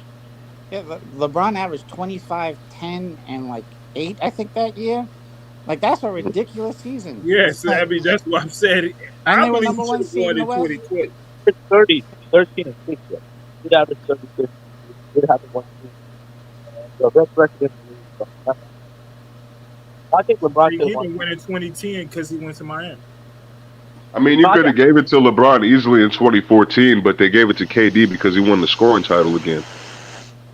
But KD has it's all voter fatigue. That's the only reason why he doesn't win anymore. Nobody wants Yeah, him to bro, win it's anymore. literally like That's the only he has reason. a case to win in 2014, 2015, not really 2016, but like 2017, 2018. He's got a case to win all those years.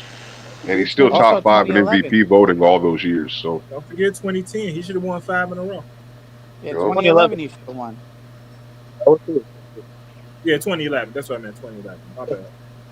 Yeah, it's all. yeah, looking back at LeBron's MVP years, like that should be a show you should do too, Johnny. I don't know if you've done it yet, but just a show on all of LeBron's MVP seasons or MVP caliber seasons. Well, I already told y'all, man, that 2009 LeBron. Yeah, I would say that dude. I don't know what to say about that kid. That 2009 That kid LeBron, was insane. that was incredible. That was incredible. And don't forget, he was second in DPOY that year. That's what I'm saying, bro. Like it's LeBron, man. I mean, I still like that 06 version of LeBron. Or what was the version of LeBron averaging 30 points? I think that was 06. That version of LeBron is highly underrated too. Yeah. It was That was an underrated season by LeBron. That's when LeBron realized he doesn't have to score so many points to win. He realized he can just play the Question game. for everybody. Before I get out of here, question for everybody. People say that his peak was 2013 and 2018, but I think 2012, his first championship season, when he came back from losing to Dallas, Mm-hmm. he was probably the most dominant player of that decade. He did it all: scoring, rebounding, defense, and he finally fit into that Miami Heat system. He finally fit into that Miami where he was comfortable enough where he could actually get back to how he was playing in Cleveland. Because that first year in Miami, you got to think, him and Wade was like bouncing. What do you call it? Bouncing like back and forth in between, like it was kind of shaky at first, but they kind of figured it out towards the end. But like that 2012 LeBron, that's when he actually got back to actually being the dominant LeBron we saw in Cleveland. Because that first year in Miami, they was trying to figure everything out, but that's no excuse for 2011. But 2012, he just came back with full force and culminated with that Game 6, which I think, me personally, that's his greatest game of all time. That's the greatest game of LeBron's career, that Game 6 2012, man, where he just... Oh, you're talking about that Boston game? I don't know. It's between that one and the game 1 in 2018 finals. One of those two. Well, y'all don't like LeBronto game 2 in 2018? Y'all don't like that one? Nah, his best. I don't know, man. That 2018 finals game 1, man. Hey, LeBron got poked in the eye, my nigga. He could barely see that game 1, so that's what made it even more amazing. He was doing all that with one eye. He was But here's the thing about that Game 6 in Boston. That everything, all the chips is on the table, man. All the chips is on the table, you know what I mean? Because if they lose that, ain't no telling what would happen. All the naysayers and all the downers would have gotten louder. But he just stood up and he grabbed the bull by the horn and basically won that game by himself. I'm a team guy, but he basically won that game by himself. In my opinion, Ken Duncan said LeBron was the best player in the world. In my opinion, his best 2007 game was against Detroit in the Eastern Conference 2007. Finals when he went for 25 straight. See, LeBron just has so many of those, man. It's like I could watch a whole series of LeBron, and it's like not even just one game. It's a whole series where this man is just unbelievable and just insane. Like I can't even rank the games individually because the whole series he was just playing on God mode. So, that's why I said like I'm surprised that none of y'all got the LeBronto game 2 on there because that man was just hitting them turnaround fadeaways. Like it just, oh my God, he was just cooking Toronto. The problem is that game really didn't mean anything, though. It's up there. I admit it's up there. The problem is it didn't mean anything. Like the other moments are more specialer because they have more meaning to the game. It's like, if we lose this game, we go down this. We lose it. A 1-1, it's no big deal. I mean, you don't always need that for a game to be fun or to be amusing, like or entertaining, whatever you want to call it. Like to make the game special. Like usually I mean, there was the us number one fans seed, bro, and that only, coach got coach of the year.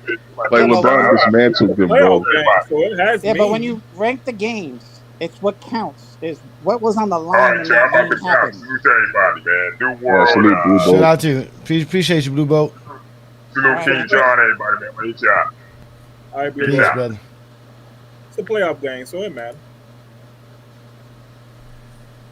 Yeah, I like it, that it game matters, too. but it's like Bron. No, when I you're get down, it. It definitely like don't when rank you're as high as down some of LeBron's other 3, games. No, no, 3-2. I believe it ranked high. I believe it was a great game. I remember them talking about the game the next day and how he all them turnaround jumpers, he ain't missed none of them. How he just showed his pure dominance in that game.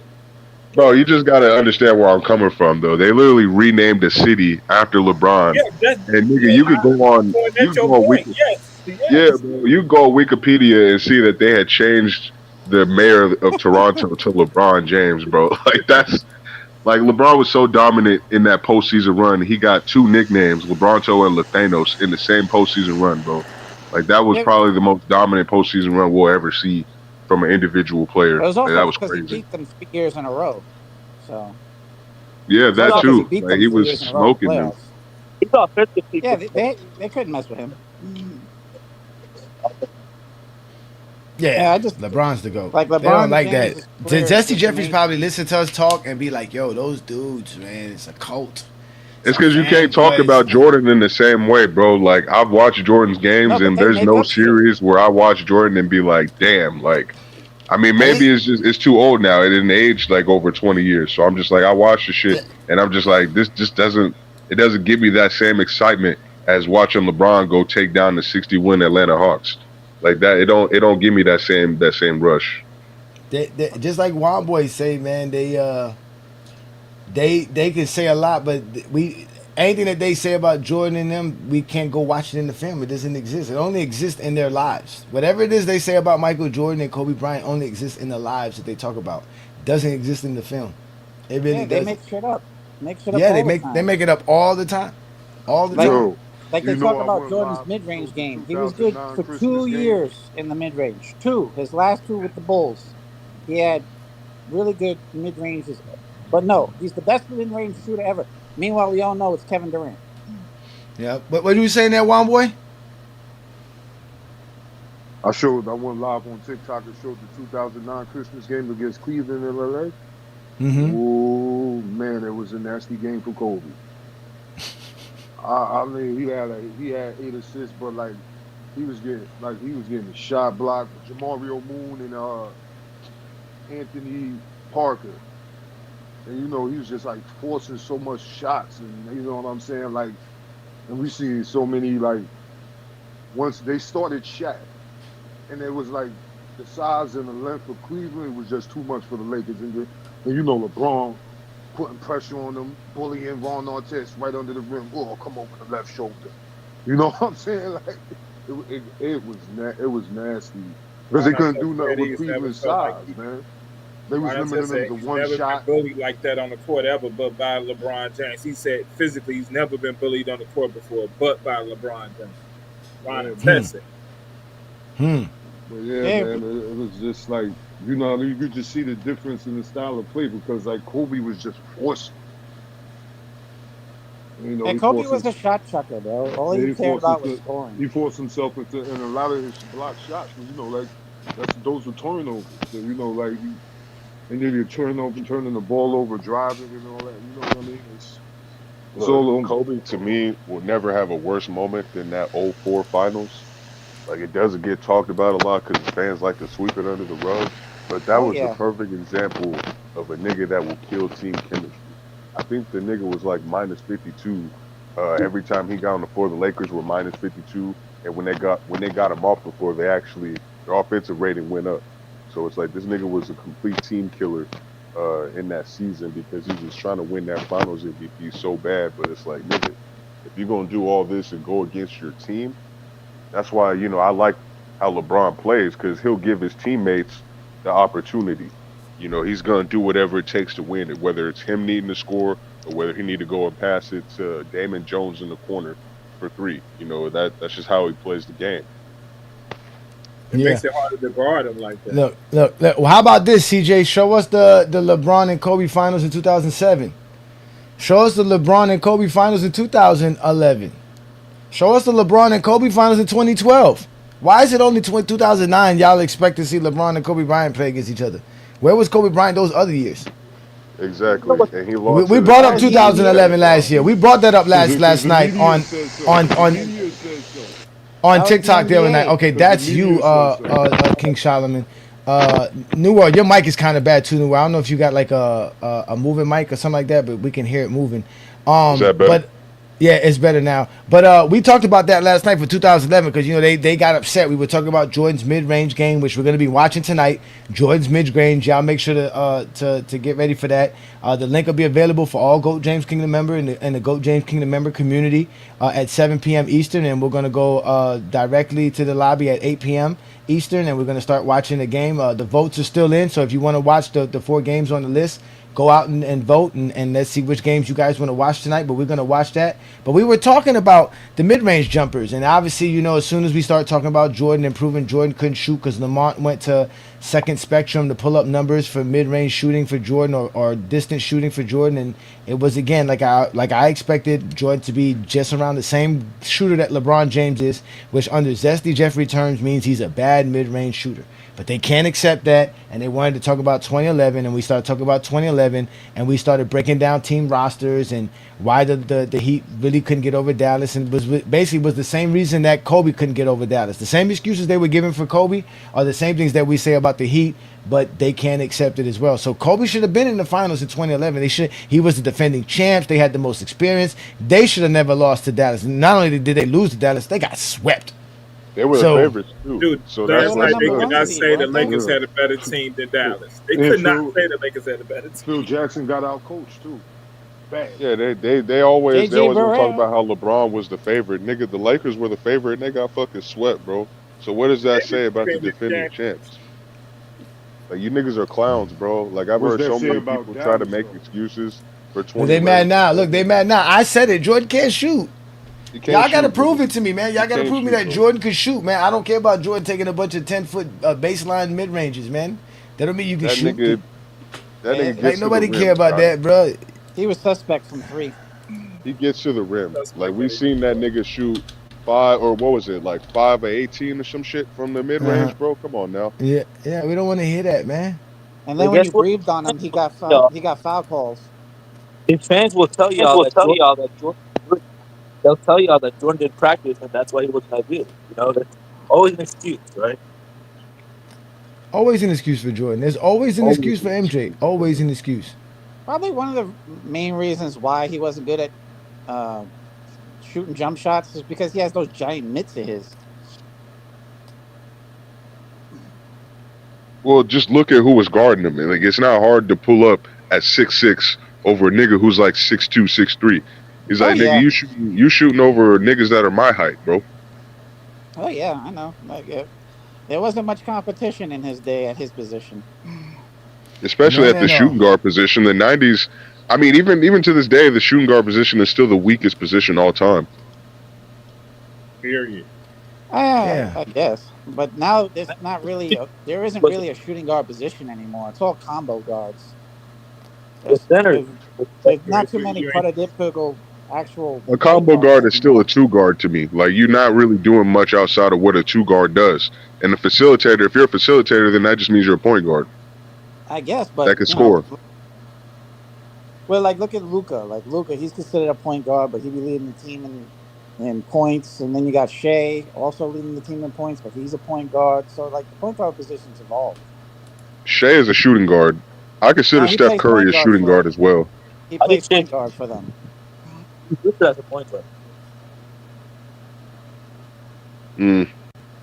The only true point guard I see is Halliburton.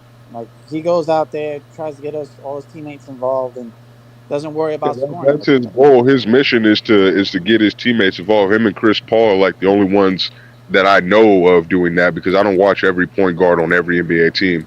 But those are the two that come to mind when I think of, oh yeah, that's a point guard when I see him. Yeah, I feel you on that. I'm in the same way, but it's just the way the game's evolved to where point guards score now. Look, Brunson score first. You got Shea score first. Like all the top guards are like score first. Yeah, I mean that's how you get your contract. You gotta have a certain amount of production with your points per game. That's how these niggas get paid.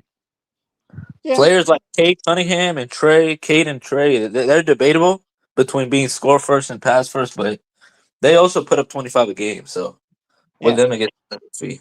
Trey changed it up this year. He became more of a facilitator, but he was score first than when he first came in the league. He was like almost averaging 30. Talking about Trae Young?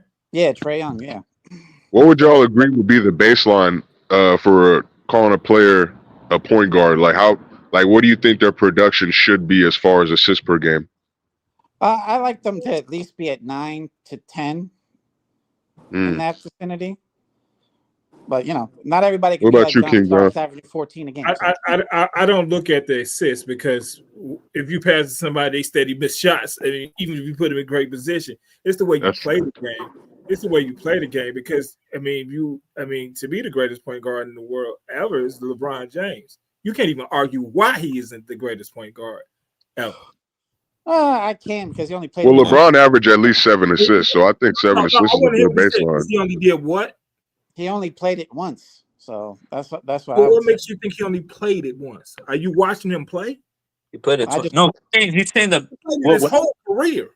No, John, he's talking about where LeBron was listed. He's saying he's usually listed as a small forward. That's what he means. But even in 2020, he was listed as a small forward. He just played. No, he wasn't. He was listed at point guard in 2020. Nah, the NBA been positionless for years, so LeBron was listed as the point guard in 2020, and he was listed as a center in 2022. Yeah, and point guard in 2021. And he's still the LeBron James played every position on the floor at one time of his career. He's been listed at every position. And he's still the greatest point guard ever. I think John Stockton's the greatest point guard ever, but that's just my opinion. I think John Stockton's the greatest passer ever. Magic is still the greatest point guard ever. If we're judging it by what point guards are truly supposed to be about. But again, today's NBA is positionless. But just because because players are positionless doesn't mean the position still does not hold a role in today's NBA. You still need a ball facilitator, whether it's your point guard is your ball facilitator and the guy who creates your offense, or it's your center. Doesn't matter. You still need that ball facilitator. That's why now we have point forwards, we have point guards, and now we have point centers. Yeah, with Jokic. He invented that position, point center. That he did. Yeah, Jokic is one of the new wave of centers, man. There's gonna be a lot of centers that's gonna be influenced by this nigga. Yep, I know that Chinese guy.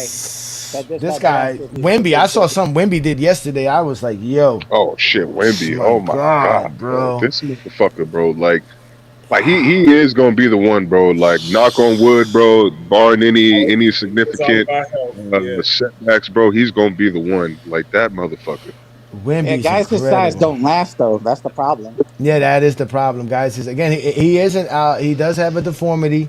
It is not normal to be 7'4", 7'5". Yeah, he grew an inch over the summer. Supposedly, yeah, he did.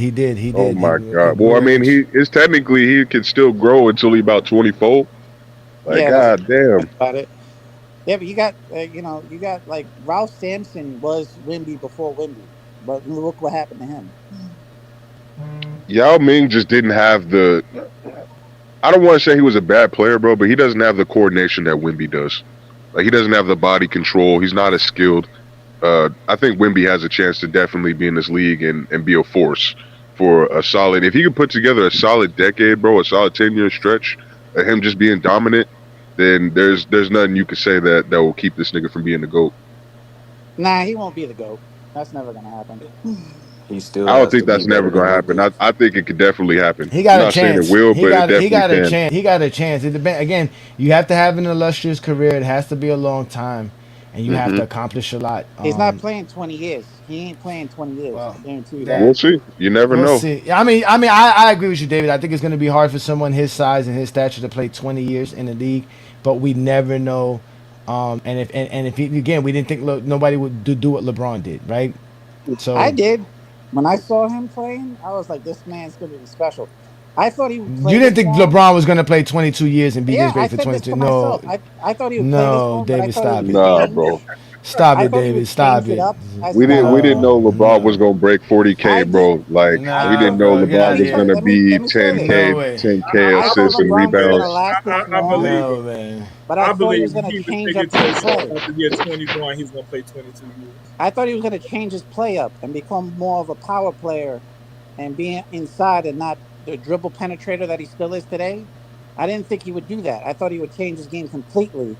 But him playing this way, I didn't see coming. But I did see I mean, him I standing don't know long. why do you know? Let's get to this. Let's get to this post up nonsense. Let's look up this Not post post up. up, but I thought he played more No, inside. I'm just saying. It just got me. It just what you just said kind of triggered this idea in my head about how everybody talk about how players today need to be posting up because there's no way, like there was no way the NBA was gonna go to post up with zone defenses and shooters. Like that's just not going to happen. So let's just see who's the best. What's it called? The best post up players in today's NBA, and how far back we can go to see who was Shay the is best one of them. post up players. Because this is Johnny, we saw what happened in the post with Shaq. As soon as you got Shaq in the post, nigga, he's getting double teamed. But because it's Shaq, he can overpower it. Most players, nigga, if they catch that ball in that post and you get that second man coming over from the zone, you know, it's really difficult for them to score. yeah, you got to be able to pass out of the zone. You got to be able to pass out of the zone off the top. So let's see here. The guy who was in the post up the most in the NBA is Nurkic. Then it's Zubac, Bobby Portis, Valdrunas, Joker. I can never say this guy's name, man. Valenciennes, whatever his name is. One of the foreigners. Valanciunas. Okay, yeah, there's two Valanciunas. One in Sacramento and one, or I guess it's probably the same one. Jonas Valanciunas. They just Hey, that's the Toronto nigga. Yeah. Yeah, they got him two separate times. Then they got Porzingis, then they got Segun, and then they got Embiid. All right, but obviously that's just the frequency of post up. Guy who has the most post up by possessions in last year's NBA was Nikolai Joker because he can pass. Then it's Zubac, Segun, Giannis, Siakam, Jared Jackson Jr., DeMar DeRozan, LeBron James is top 10 in post-ups in last NBA. Then Karl Anthony Towns round off the top 10. Out of the guys, takes a lot of turnaround jumpers, so that makes sense too. Yeah. All right, and the guys who scored the most points in the post is Joker, Zubac, Sengun, Siakam, Giannis, so the same top 5. Then DeRozan, then Jared Jackson Jr., then LeBron James, then Karl Anthony Towns. Again, these guys knock off the top 10. Is this by Oh, and Vujicic. This is just last year. This is last year. The NBA Shea doesn't give not you on the that career. list? Shay's not in post up. Shay don't post up. I don't know where y'all be getting this man. stuff. That's all he did in the mid range. Bro, Shea does not post up like that. He doesn't post up. Y'all don't like. I don't know where y'all get this at, dudes. Like y'all, like 10% of Shay's offense. Whatever is you're gonna show, up, whatever you're gonna show me, it's not him posting up, sir. He's not. He doesn't post up. He's not nowhere near that. So how did he average 30? Because he's shooting off the dribble, nigga. He can dribble the basketball. He's skilled, bro. He doesn't need to turn around to shoot a shot, bro. Okay, he has. You want to hear this? You want to hear this? Shea Gilgeous-Alexander has 87 post possessions. So only 87 possessions he ever posted up last year. So like I said, that's 10%. That's bro. one a game. 10%. That's one a game. Yeah, well, just over one. Yeah, really anything. That's like one a game, legitimately. Yeah, He did it. he's good at. He faces up guys. Usually he takes them off the dribble and does a lot of pull-ups. The guy who took the most shots in a post up, obviously Joker, Zubac, Sengun, Siakam, Antetokounmpo, DeMar DeRozan, Karl Anthony Towns, Jared Jackson, LeBron James, then Vujicic. That's the top 5. And what do most of those guys have in common? A lot of them are not elite ball handlers. Not only that, a lot of them are actually decent passers to a certain degree. They're all decent passers. Besides and they're all not Zubac, elite I would say handlers. Besides Zubac, I would say all these guys are decent passers. I mean, maybe I don't know Zubac game that well. Zubac is in the post a lot because he's trying to get them offensive boards. You know what I'm saying? So like he's actually cleaning up the glass a lot. So, all All right, so and out of the top 10 in field goal percentage, Joker shoots 58%, Zubac shoots 59%, Segun shoots 55%, Pascal Siakam shoots just under 55, Giannis is 56, DeMar DeRozan is just under 50, Karl Anthony Towns is 53, Jared Jackson's 55, LeBron's 53, and Vujacic is 57. So those were the elite DeMar mid-range DeRozan. shooters last year. Now let's go back 10 years. Let's go to 2015 and see who were the elite. Oh, we can't even go back that far. The farthest we can go is 2016. So let's go to 2016 and see the difference between that. So the guy who had the most possessions in post-ups in 2016 was Brook Lopez. Okay. Then it was LaMarcus Aldridge, Greg Monroe, Andre Drummond, Zach Randolph, Dirk Nowitzki, surprisingly, Mark Gasol, Carmelo Anthony, DeMarcus Cousins, and Nikolai Vujacic. That makes sense. To round up the top 10. Niggas, all right? Yeah, all the niggas can't dribble the ball elite. Carmelo was getting to the later half of his career, so he's using the post up more. But he's always kind of like had that in his game, but definitely relied on it more as his athleticism started declining. The guys that got the most frequency, it really doesn't matter as far as like this is not high volume. This is just off of the amount of possessions they had in the post. Some dude named Nikolai Pekovic. Then we have Al Jefferson, Kevin Serafin. Oh my God, Kevin Serafin, a name I haven't heard in a long time. Mark Gasol, Boris Diaw, Zach Randolph, Greg Monroe, LaMarcus Aldridge, Andrew Nicholson, and Jahlil Okafor rounds off the top 10. If we go to the guys who scored the most points in 2016 in the post-up, it's LaMarcus Aldridge, Brook Lopez, Dirk Nowitzki, surprisingly, in 2016. Wasn't that his last year? No, that wasn't. Turnaround, one-legged fade. Yeah, I think that was his last year. Then it was Greg Monroe, DeMarcus Cousins, Carmelo Anthony, Zach Randolph, Mark Gasol, and then Nikolai Vujacic rounds off that. And out of the guys who took the most shots, is basically the same guys. It's still DeMarcus Aldridge. Now Drummond is number 2. Then it's Brook Lopez, Zach Randolph, Dirk Nowitzki, Greg Monroe, Nikolai Vujovic, whatever how you say his name, Carmelo Anthony, and Mark Gasol round off the top 10. And out of all those guys, this is how bad these guys shoot. Look, now they shoot 48% LaMarcus Aldridge. Drummond was under 40% at 39.6. Brook Lopez was at 50%. Zach Randolph was at 44%. Dirk Nowitzki's at 46%. Greg Monroe is at 45%. Nikolai Vujacic is at 50%.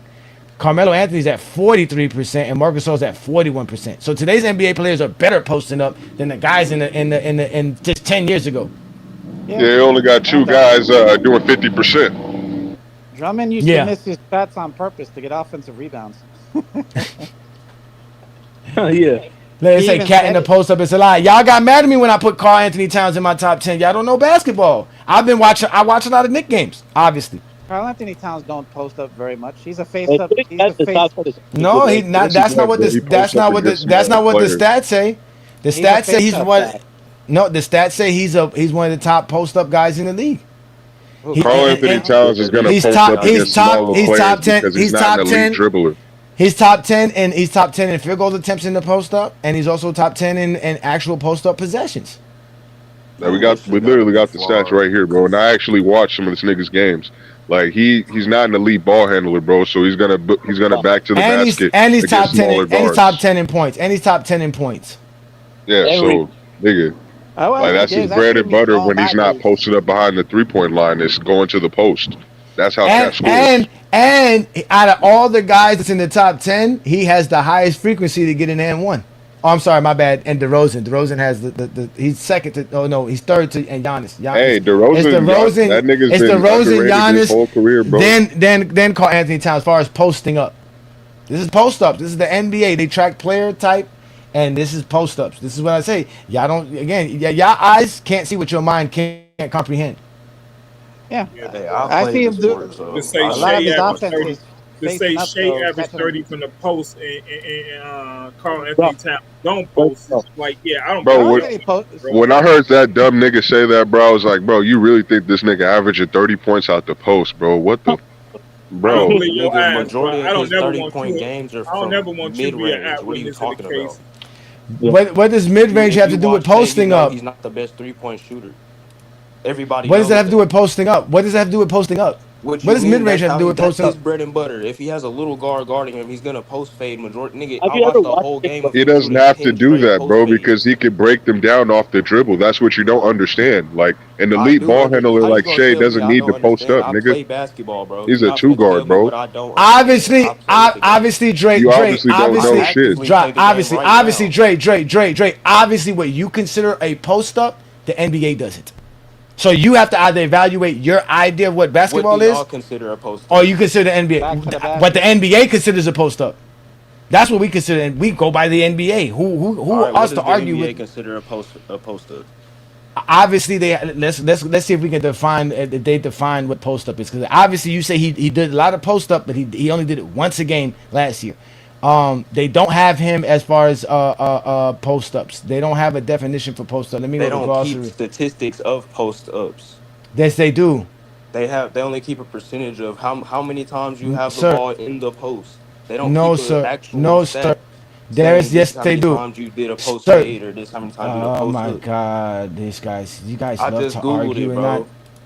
bro. Okay, I hold on, just wait. googled it. Okay, no, I know you. Google's not right, sir. But it Google is the says last first season app, he and it's shot gonna tell you 146 fadeaways. that's not. He 146 wasn't posting fadeaways. up. That's not him posting up. The NBA doesn't track fadeaway, so I don't know where those Half numbers of came that from. was fadeaways by your statistic. You said he shot 80 No, they're something. not. You He had why 80 you keep something possessions with associating fades in post the up with post. mid range and fadeaways? They didn't tell you he post up 100 sometimes. They just told you he You shot said 100 he some had 80. fadeaways. You said he had 80 Yes, by the possessions. league. We're gonna look at it right now. We're gonna look at it right now. You don't argue with me, brother.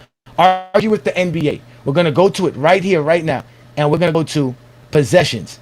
Shea Gilgeous-Alexander, sir. How many possessions does that say? 87. 87. He has 87 possessions where he posted up in. His frequency is 4.1. So he barely goes to the post up. Barely.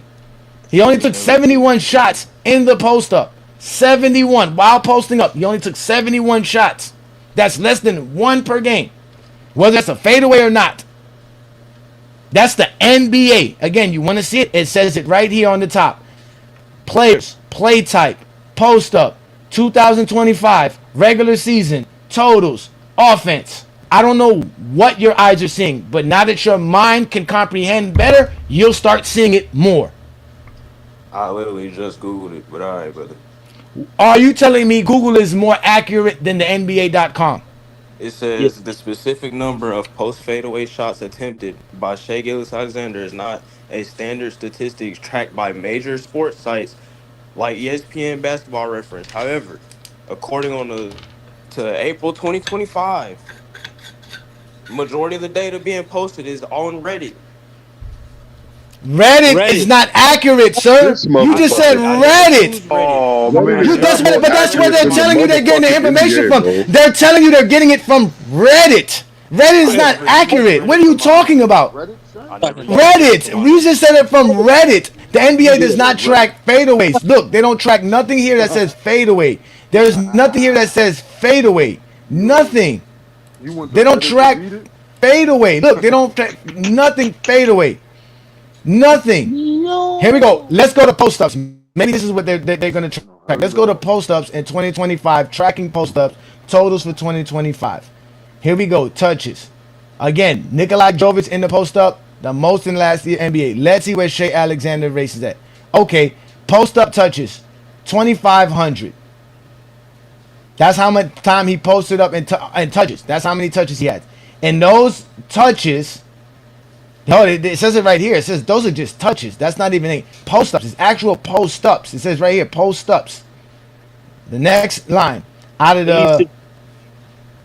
Okay, my bad. It's 5,000. So out of the 5,000, 5,400 times he touched the ball in the post-up area, he only posted up 86 times. He only took 38 shots in those field goal attempts. 38 here with this one. Even less. 38. This is the NBA tracking everything. I'm not going to argue with the NBA. You can if you want to, sir, but I'm not. I know what these guys are watching. It's crazy. If we go, I just found a video. If we go to pull up, post fadeaway shot that he shot. You lucky it's not That video Washington is Wizards. wrong. That NBA is wrong. That post is wrong. The majority of those videos are not him in the post up and posting up. Here we go. Here, him is a pull up shooter. Look, it says here, pull up shooter, right here. We can clearly see SGA is number 1 in the NBA. Field goal attempts. SGA is number 1 in the NBA. You guys are taking pull up jumpers as post up jumpers. He's not posting up. He's not turning his back and backing people down. That's what you call posting up. He's not doing that. He's facing the rim. Yeah, he's a face-up player. He faces up all the time. He's either gonna If pull he a has a 2-step. little He's gonna guard on probably him, try to he pull is back, or he's posting. gonna try to jump into you to draw the foul, nigga.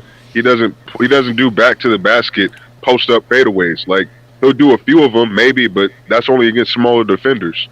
I No, just catch- said Most niggas that are that way defending him are before his you said size. that.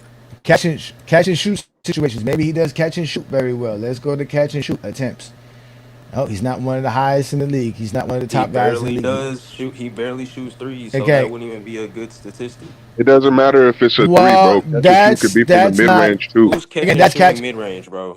Be realistic. Oh my god, this nigga doesn't watch basketball. A lot y'all. of I do people, watch a lot of basketball. people do catch and shade. They do a lot of guard is catch and not- shade Watch in mid Watch range. basketball, you Shoot realize that mid-range. Shea doesn't post up. All He right, doesn't a lot less nowadays.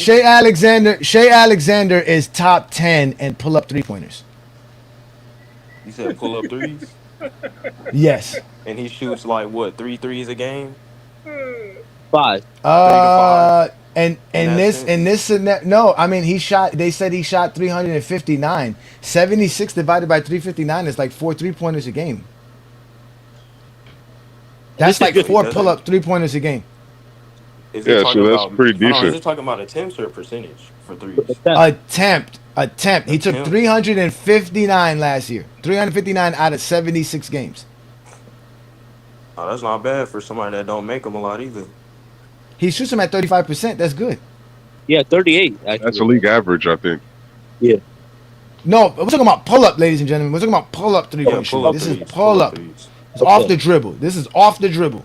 He shoots at 35%. The guy who has the most pull up 3-pointers last year was Ant-Man. He shot it at 38%. Then you have James Harden who shot at 34%. Trae Young shot at 34%. Jason Tatum shot at 33%. Stephen Curry pull up 3-pointer shot 36%.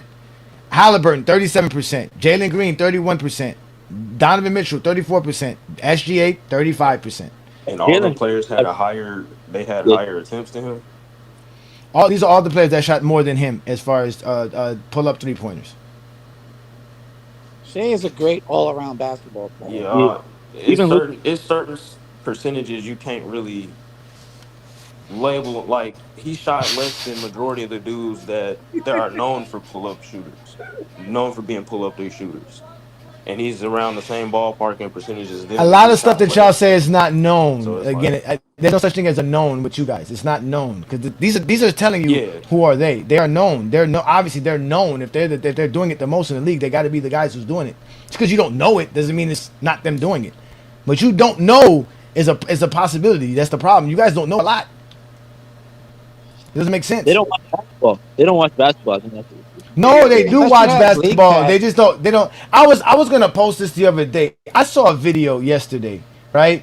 Of what's it called? Of Deion Sanders, and Deion Sanders was talking to Julio Jones about how he would release off of a slant route, and Deion would told him what he would do to try to guard him from running the slant route, and Julio Jones gave him 3 separate releases to run that same route, and watching that lets you understand football a lot more. We don't get that benefit as basketball fans. A lot of y'all don't watch NBA TV, which they do that a lot. Y'all stick to Stephen A. Smith and Skip Bayless type of talking points, where dudes don't prove nothing that they say, and because it's an accepted lie, now all of a sudden we're battling people because that person said it, this person said it, and it's not real basketball. It's not real.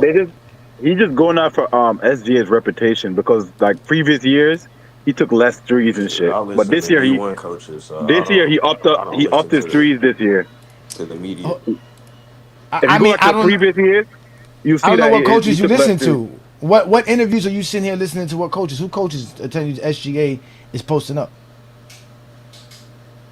No, I SGA don't doesn't listen. post up a No, I lot. don't do interviews. That's what I'm saying. I go to these campuses and listen to coaches. I don't. Ah, I do here we real go. life. Here we go with the personal experiences again. See what I'm saying? Y'all dudes always do this, man. God, bro. Oh, so talk My about God, man. Damn, bro. I hate this. I really do hate this. Cause then now I gotta look at you and say, I don't give a fuck.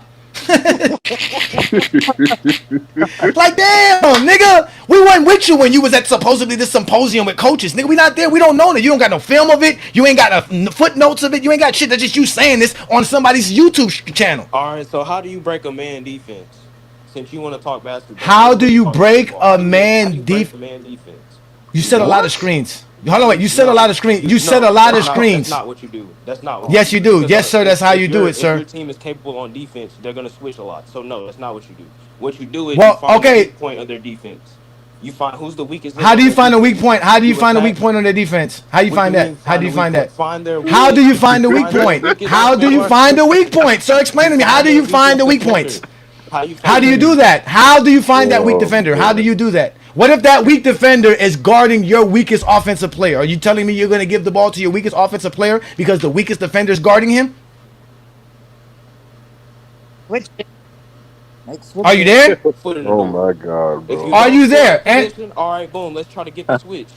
Now if you get the switch, how are you going to get the switch? You're not running screens. You just told me you're not running screens. You just said don't run screens. You just said don't run screens. You just said don't run screens. So don't bring up screens because my first thing when I told, don't say hold on. The first thing I told you, Dre, the first thing I told you was against man, run a lot of screens. That's exactly what I said. Now you want to start using screens? Just wanted to disagree with you, bro. That's it. You done brought out the exposure. Think about that. You said, how do you beat man-on-man basketball? Screens. Because more than likely, you're not going to break down the best defender on somebody who has the ball. Because the guy who has the ball the most is the guy we're going to put the best defender on him. Mm-hmm. So my best defender is on your guy with the ball, and your offense is, well, good luck, sir. Beat him. That's what you went and saw at the coaches symposium with a bunch of coaches? I hope you ain't paid for it. This is why the exposure comes out. Because you niggas always want to get personal. Now I got to prove how you just came up here lying to us. Because you can't talk basketball. Niggas said, and mind you, he asked me the question. How do you beat man? And let me tell you something. If we were talking football, and we asked any football fan, how do you beat a man or a zone? There would be no arguments. Because football fans know exactly what you got to do to beat a man. Slants, drags, pick routes. Comeback. Hey, somebody owe you some money, John. But that coaching thing he went to, he paid for. You just gave him the answer. Well, no, he didn't go. He didn't go. He lied. He saw it online on Reddit, and he thought he was going to sign up for it. He didn't go. He paid for the free trial. Challenge our basketball knowledge. Then the son around and said, well, yeah, you're going to set screens. Now, mind you, that is predicated on if the defense is still going to switch. Yeah. Hey, John, he played for the Camp of Dummies. That's what he played for. Camp of Dummies. Like, come on, bro. We talk sports and basketball here in Go James Kingdom. We don't talk nothing else. He said he played basketball. Why Nigga, you not is he shoot from threes last year? Why is he shooting from threes last year? Because he can shoot. No. I never said why. I said, what did he shoot? Not the previous year, not last year. The previous year before that. Okay, we can go to that. From threes. Yeah, we can go to what he did in 2024 regular season. What you want to go to? 3-point shooting, catch and shoot, pull up shooting. How you want to do that? Which one you want to go to? Yeah, both. We can see both. Okay, let's go to pull up shooting in 2024. Let's see who are the best pull up 3-point shooters in the NBA. All right, obviously it was Luka Doncic, right? Then it was Stephen Curry, Jason Tatum, Lillard, Halliburton, Anthony Edwards, Trae Young, Van Vliet, Tyrese Maxey, Jalen Green. So he was not in the top 10. and SGA in 2024 was very low, but he did take, let me see here, let me make sure I get this number right. He took about 194 pull-up three-pointers in 2024. So that's about 2 a game. Yeah, that's all I said. The guy, he's getting confused. He's going off for SG's reputation than what he did last year. He upped his 3-pointers last year. Yeah, that's why you gotta like pay attention to the. No. Yeah, he said he wanted. I think the coach told him to. He wasn't touching the ball much because and catch and shoot, he was not in the top 10. And he wasn't in the top 10 too as well, catch and shoot, when he was in 2025. Yeah, it makes sense. He was nowhere near that. But in the pull up though, he wasn't one of the top like 25 players. Let's go to the year prior to that. But again, he won the MVP last year playing that way. Let's go to 2020. Should have won it in 2024. Let's go in 2020. Yeah, he should have won it in 2024 as well. Let's go to 2023. But he was way much more efficient, I believe, in 2025 than he was in 2024 as far as his shooting wise. I think he's got 50% both seasons. Yeah. Okay, yeah. Pull up 3-pointers in 2023. He is nowhere near the top players at all. Yeah, he barely took threes back then. That was like, he barely took threes. But if we look at what the Zesties love to talk about the most when we talk about shooting the basketball, when we go to the zones and we go to see where they're shooting from. So if we go to last year and we go to mid-range shooting, the guy who shot the most mid-range last year, I still think it was DeRozan, but SGA was right behind him, right? So as an example, SGA took 348 mid-range jump shots last year at 50%. That was in 2025. In 2024, he took, he was top 5, but he took 336 in 2024. So it looks like he shoots a lot more threes than he does actually mid-range. I always tell y'all that, but people try to. Again, their eye test matters the most. In 2023, he definitely was not top 10. He was more like top 15, top 20, 247 mid-range jump shots in 2023. So his 3 best seasons are his main seasons. Again, he took a lot more mid-range shots. He's getting better and better. That's why I keep telling people, if we keep looking at what he's doing, he's going to end up being one of the most skilled players in the NBA. Yeah, he's definitely going to be one of the best players ever. And the Clippers gave him away. Charlotte gave him away. They gave him away too. Well, we got Juju in the building. Let's let Juju in. What you got for us, Juju? We were talking about the GOAT James Kingdom top 10 greatest duos of all time. Just in case anybody missed the list. I mean, your system looks good. It looks accurate to me. Nothing look crazy. That's what it is right there. I mean, again, people are always going to get upset. You're never going to please everybody. Obviously, my partner turned his back on me. I couldn't please him with this list. He's a traitor. Yeah, he turned his back on me. It's fine. He said, "Don't say we." He was supposed to take the day off today anyways. He had put in the PTO for today, but somehow he still showed up just to let everybody know this is not a we thing, it's a Johnny thing. Wait, so what he wanted, like he wanted like championship Wade more or something? Like what was the problem? No. The original list that we had put together, the problem was, for one, it didn't have all the right accolades and achievements correctly. But it just graded everybody by the total amount of points that they would have scored. So obviously Jordan and Pippen was going to be number 1 in that scenario. But what he fails to realize and doesn't want to accept is that the reason the scores is what it is because I added his formula, which is averaging out the total scores of what people score. So I took the total scores of what everybody scored by the amount of categories they had to score that, and they came up with an average score. And that average score obviously changes things because like Michael Jordan and Scottie Pippen accomplished a lot more because they were like the only ones that accomplished like 9 or 10 things because they basically did everything. Because Jordan has the Defensive Player of the Year, they have the steals, they have in all the categories that I'm using from championships, MVPs, to all NBA selections, all defensive selections, all stars, finals MVPs, defensive player of the year, stat seasonal award winners. The Bulls and Michael Jordan have all of that, so they got even though they scored a lot of points, they got divided by a lot more than everybody else. So I'll put them less. But again, I think Bill Russell and Jones would have still been close behind. Same thing with Karl Malone and Stockton, because and on Brandon's list, Karl Malone and Stockton was 2. So, but he didn't have Sam Jones and Russell. I went with Sam Jones and Russell because they played 12 years together. Yeah. Yeah, I mean, the list so don't look like it doesn't look far fetched or anything. It's nothing crazy. I don't think nothing crazy on it. It makes sense. A lot of duos didn't stay together long enough. That's the main problem. Yeah. Well, that's the part about Kobe, being great. maybe if Kobe and Shaq. There's no such thing as a great player who played 4 years, right? Nobody ever talks about nobody played 5 years. You're a great player. You have to have longevity to be considered great in any kind of fashion, bro. I don't know why. Yeah, maybe if Kobe and Shaq would have played for like a good 5 more years, they probably been higher or something. I agree. I completely agree. Shaq and Kobe was a what the word am I looking for? Just an incomplete duo. They were just we just didn't get everything we could have got out of them. That's just it. Yeah. Kobe and his selfish ways. Oh, it's Shaq or me. Shaq or me. It's such a bitch. I mean, to be as great as both of those guys were, you have to have those type of egotistical mentalities and be as arrogant as they was.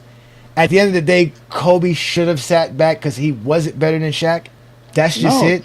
And he should have waited. He should have waited for Shaq's true decline, and then it would have been his team. I don't. 2 years later.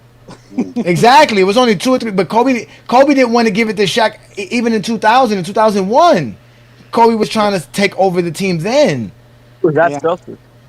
That's why Shaq was upset, because Shaq was like, "Yo, bro, take your time, bro. Wait your turn. Like you really trying to step on me. Like, stop it." And Kobe didn't care.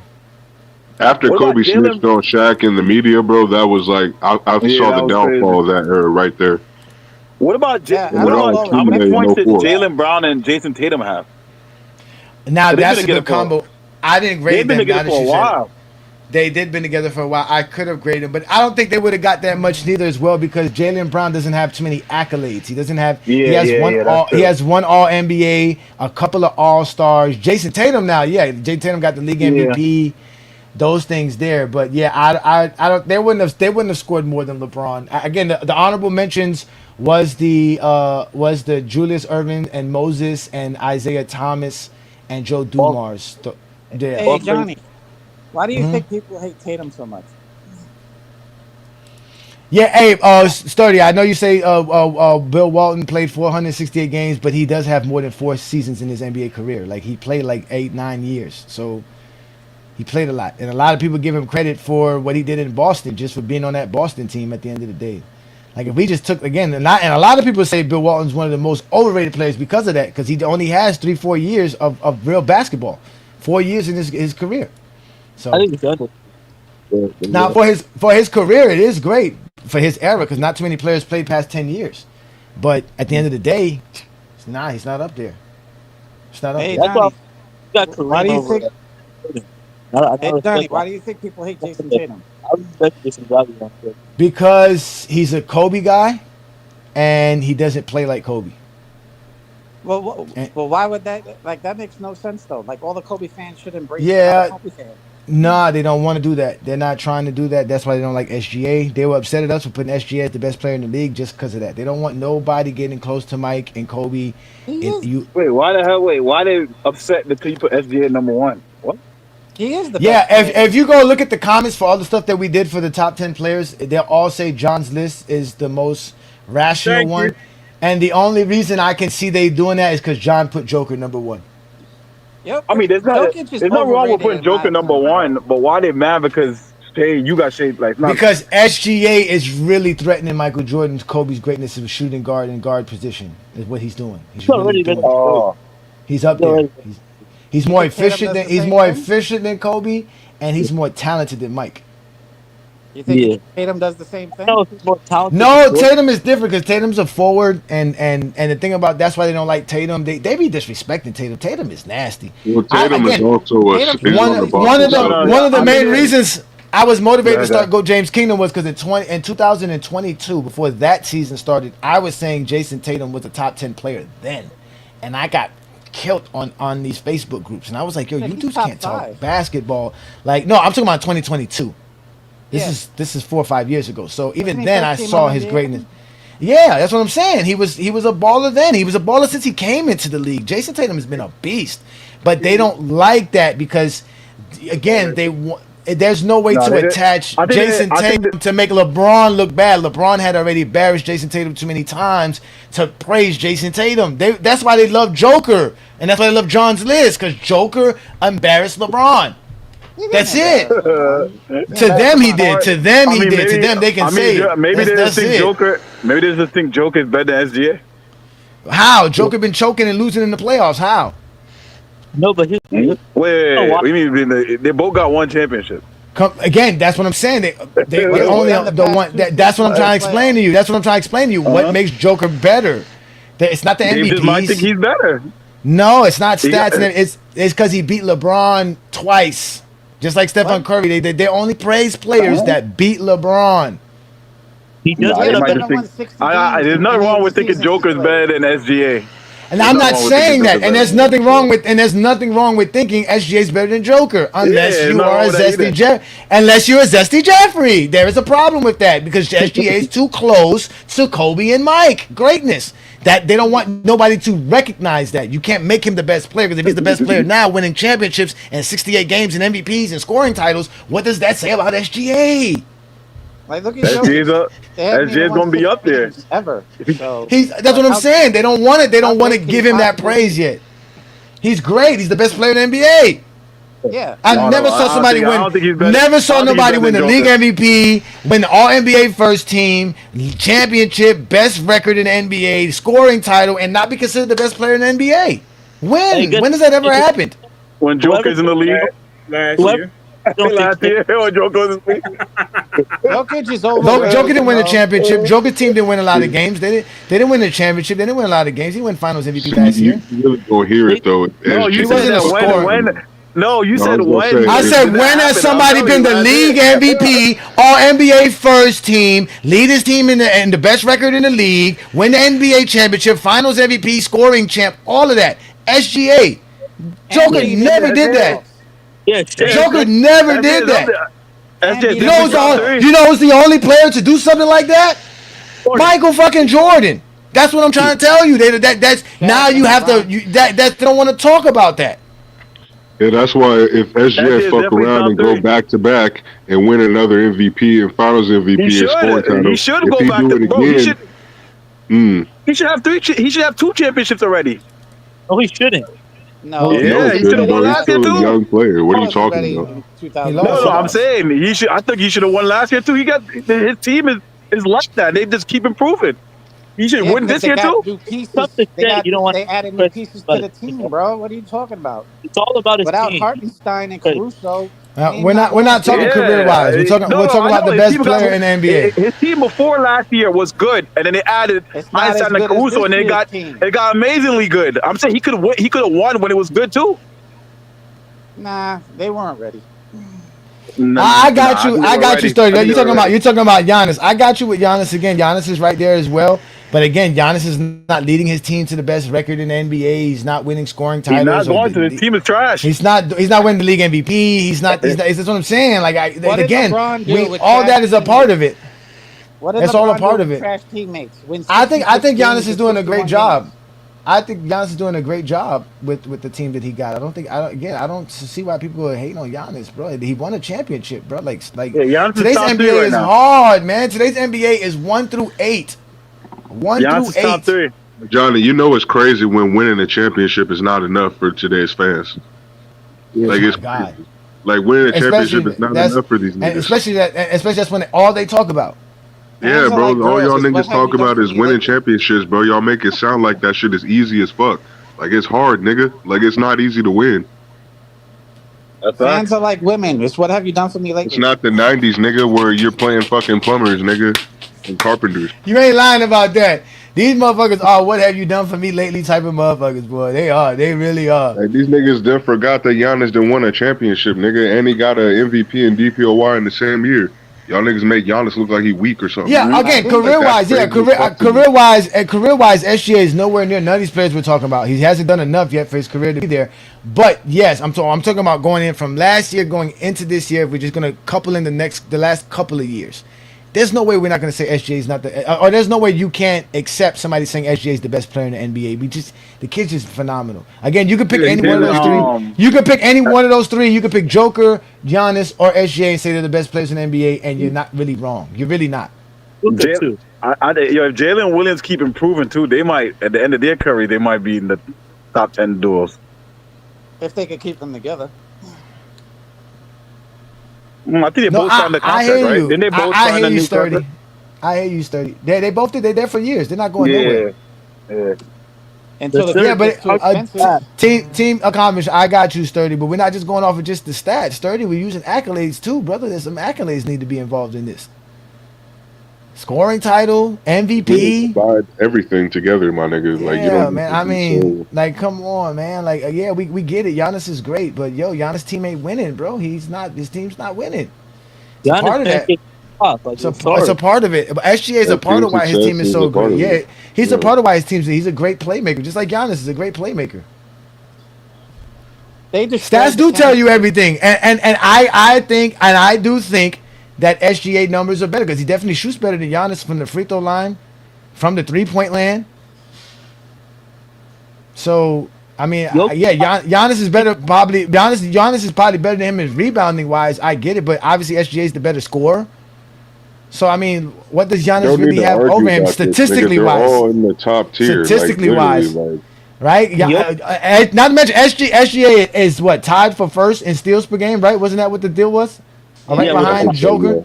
So he's up there. Again, he's up there, bro. He's that dude, man. And he's a really good on-ball defender. No, off-ball. Not a good on-ball defender. Off-ball. Yes, now Luka has a chance to surpassing everybody. If Luka step up and do what Luka could do, the top five right now is SGA, Giannis, Luka, and then Jokic. Yeah, the top. No, Sturdy, you should do that, Sturdy.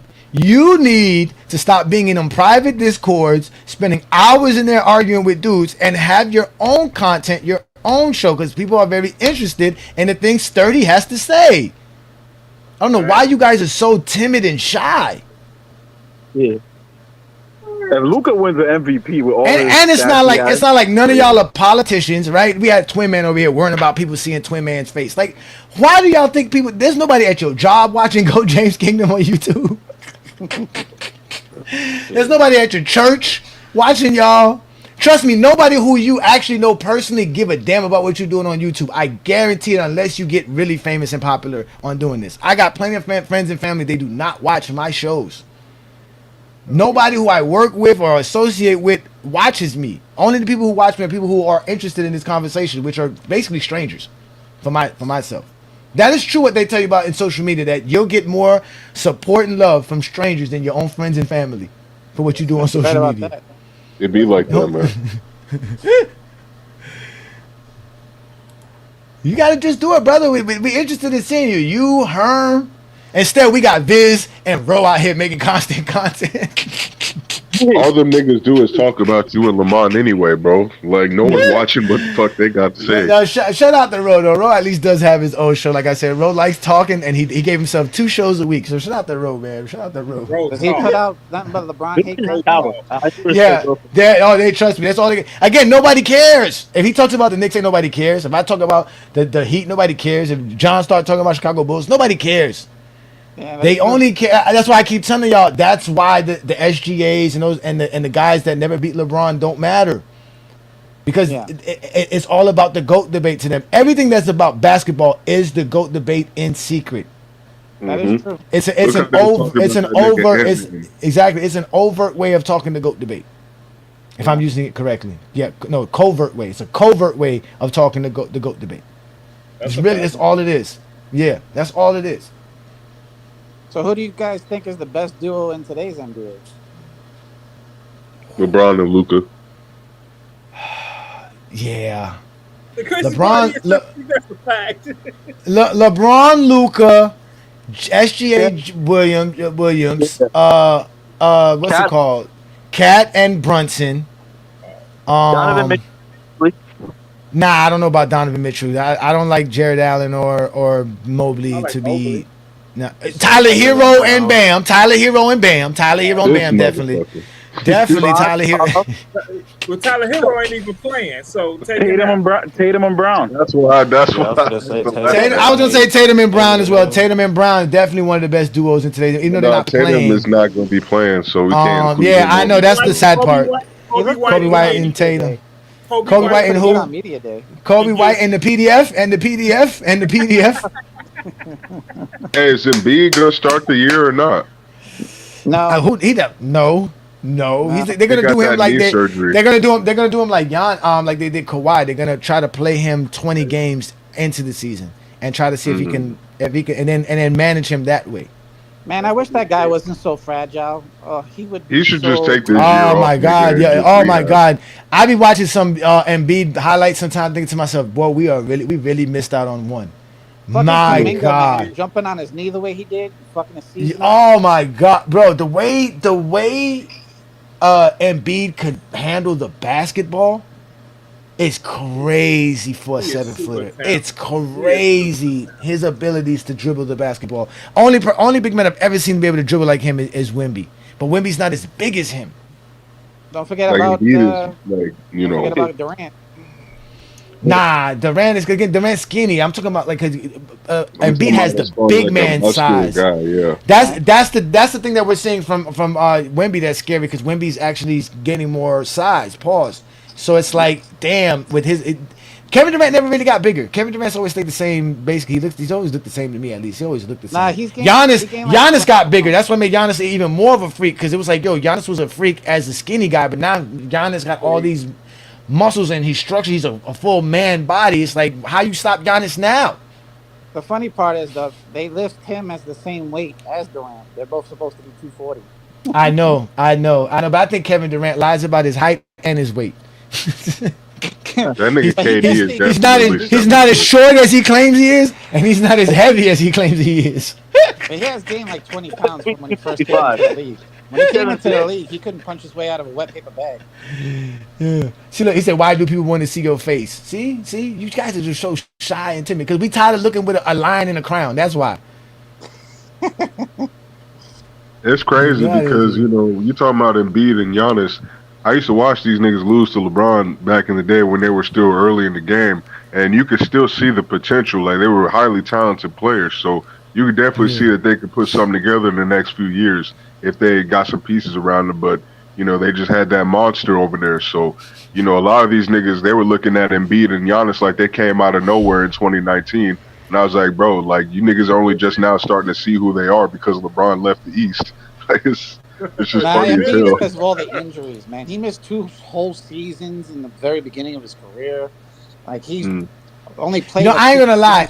I think players do too much with their bodies. I think they need to start taking time off, like the guys in the 60s and the 70s. Just take off. They train too long. They train too hard and they play too hard. I think that's really the issue. Way too much basketball, man. I always thought when I go see people work out, 5-6 times a day, 2-3 hours a day, I told them that's not healthy. You need to give your body time to recover. You need to give yourself real time. You can't. 24 hours is not enough to recover from a strenuous workout. Boy, Zion looks good right now. Yeah, but it's still nah. He's another fragile one. Nah, it's not. If it's not like. I mean, he finally like he lost the weight. Actually, though, he finally looked like he lost the weight. He had lost the weight last year. Yeah. No. Not as much. He did lose weight, but not as much as now he did now. No, he only weighed like what 260 last year. Like he came down. What? Where you get that from? Wait, where did you hear that Zion was 260? Where did you hear that Last from? year, when he first came in, he only weighed. Nah, he was not no 260, bro. How tall is Zion? He's 6'8", right? He's 6'8". He's 6'6", bro. He's 6'6", bro. He's He shorter was like than LeBron. He was like 300, bro. He was like 300. Bro, He was like 300. they had at Luca's least weight. They had 280, Luca's bro. weight I at mean, that's being they had nice, Luca's bro. 'cause weight he at like picked up That like 40 motherfucker was pounds, at bro. 300. There was a point in time that motherfucker was at 300. There was a Yeah. point He in said he time picked Zion up was at like some weight 300. Bro. during the season, bro. That motherfucker, he can't stop eating, bro. That bitch said that. But he one might bitch not. was He might not be. He might not be what we think he's gonna be. Being this skinny, he might not. He might not Bro. be the guy we want him to be. Nah, that one chick he was messing with, I can't remember her name, bro. She was over here talking about this nigga had soda cans in the bathroom, bro. I'm like, bro, you over here drinking soda, nigga, while you taking a shit in the bathroom, bro? Come on now, like that's crazy work, nigga. Like, Yeah, like no wonder your ass was so damn fat, bro. Hey, LeBron or James. Let me tell you something. The reason those dudes are all over there at the Pull Up Podcast because they all can talk about GOAT James Kingdom. If they're not on the private Discord talking about us, they're over there Pull Out Podcast talking about us. Yeah. That's all they know, bro. They have to console themselves. I keep telling them, y'all got to console yourselves after what happens when y'all encounter GOAT James Kingdom. Because y'all got to talk basketball with us. We don't let you guys come up here and just tell us your lies, bro. And then to defend your lies with your personal experiences. So now we just have to say, oh, well, we're not going to argue with you because maybe you did go see a coach or maybe you did play basketball. Maybe you did get drafted. Like, I mean, come on, bro. Like, none of that matters. None of that matters. Y'all need None to of go to that like matters. y'all need to go to like a YouTuber that doesn't mute either one of y'all, so y'all can actually debate. Because anytime either one going on each other's channel, they're just gonna mute each other. That's it. Well, we're not going to mute them if they wait their turn to speak. That's the point. There's a difference. No, I agree. I agree. You do less. They from what I don't. They see- don't. They don't let what I people. see- They don't let people speak. They don't let people Yeah, from speak. what I see, you Uh-huh. you mute people way less than they do. Way Of less. course, Because when you because- went on there, because I see you Mhm. when you was on there, they kick you out every two. You said 2 words, they kick you out. Exactly. 'Cause they don't know how to have a discourse and a conversation. What's the point of me bringing you up here and not letting you say the things that we need to hear you say for us to expose you? They don't want to hear what we have to say because they already have a pre-written script on what they want to say. So if I say something that doesn't fall in line in that script, it blows their whole thing. Just like with Dre when he got up here, he wasn't expecting me to answer his question about how you played man defense. They don't know. He thought he had the answer. He thought he had an answer that I wasn't going to be able to come up with. But once I said set a bunch of screens, he had no response. He had to instantly say, "No, you don't do that," because that's not what he did. That's not. It's that saying. He could have said that's correct. You set screens and you set screens and you make sure you get the weakest man on the weakest defender. But he couldn't say that. They can't accept that.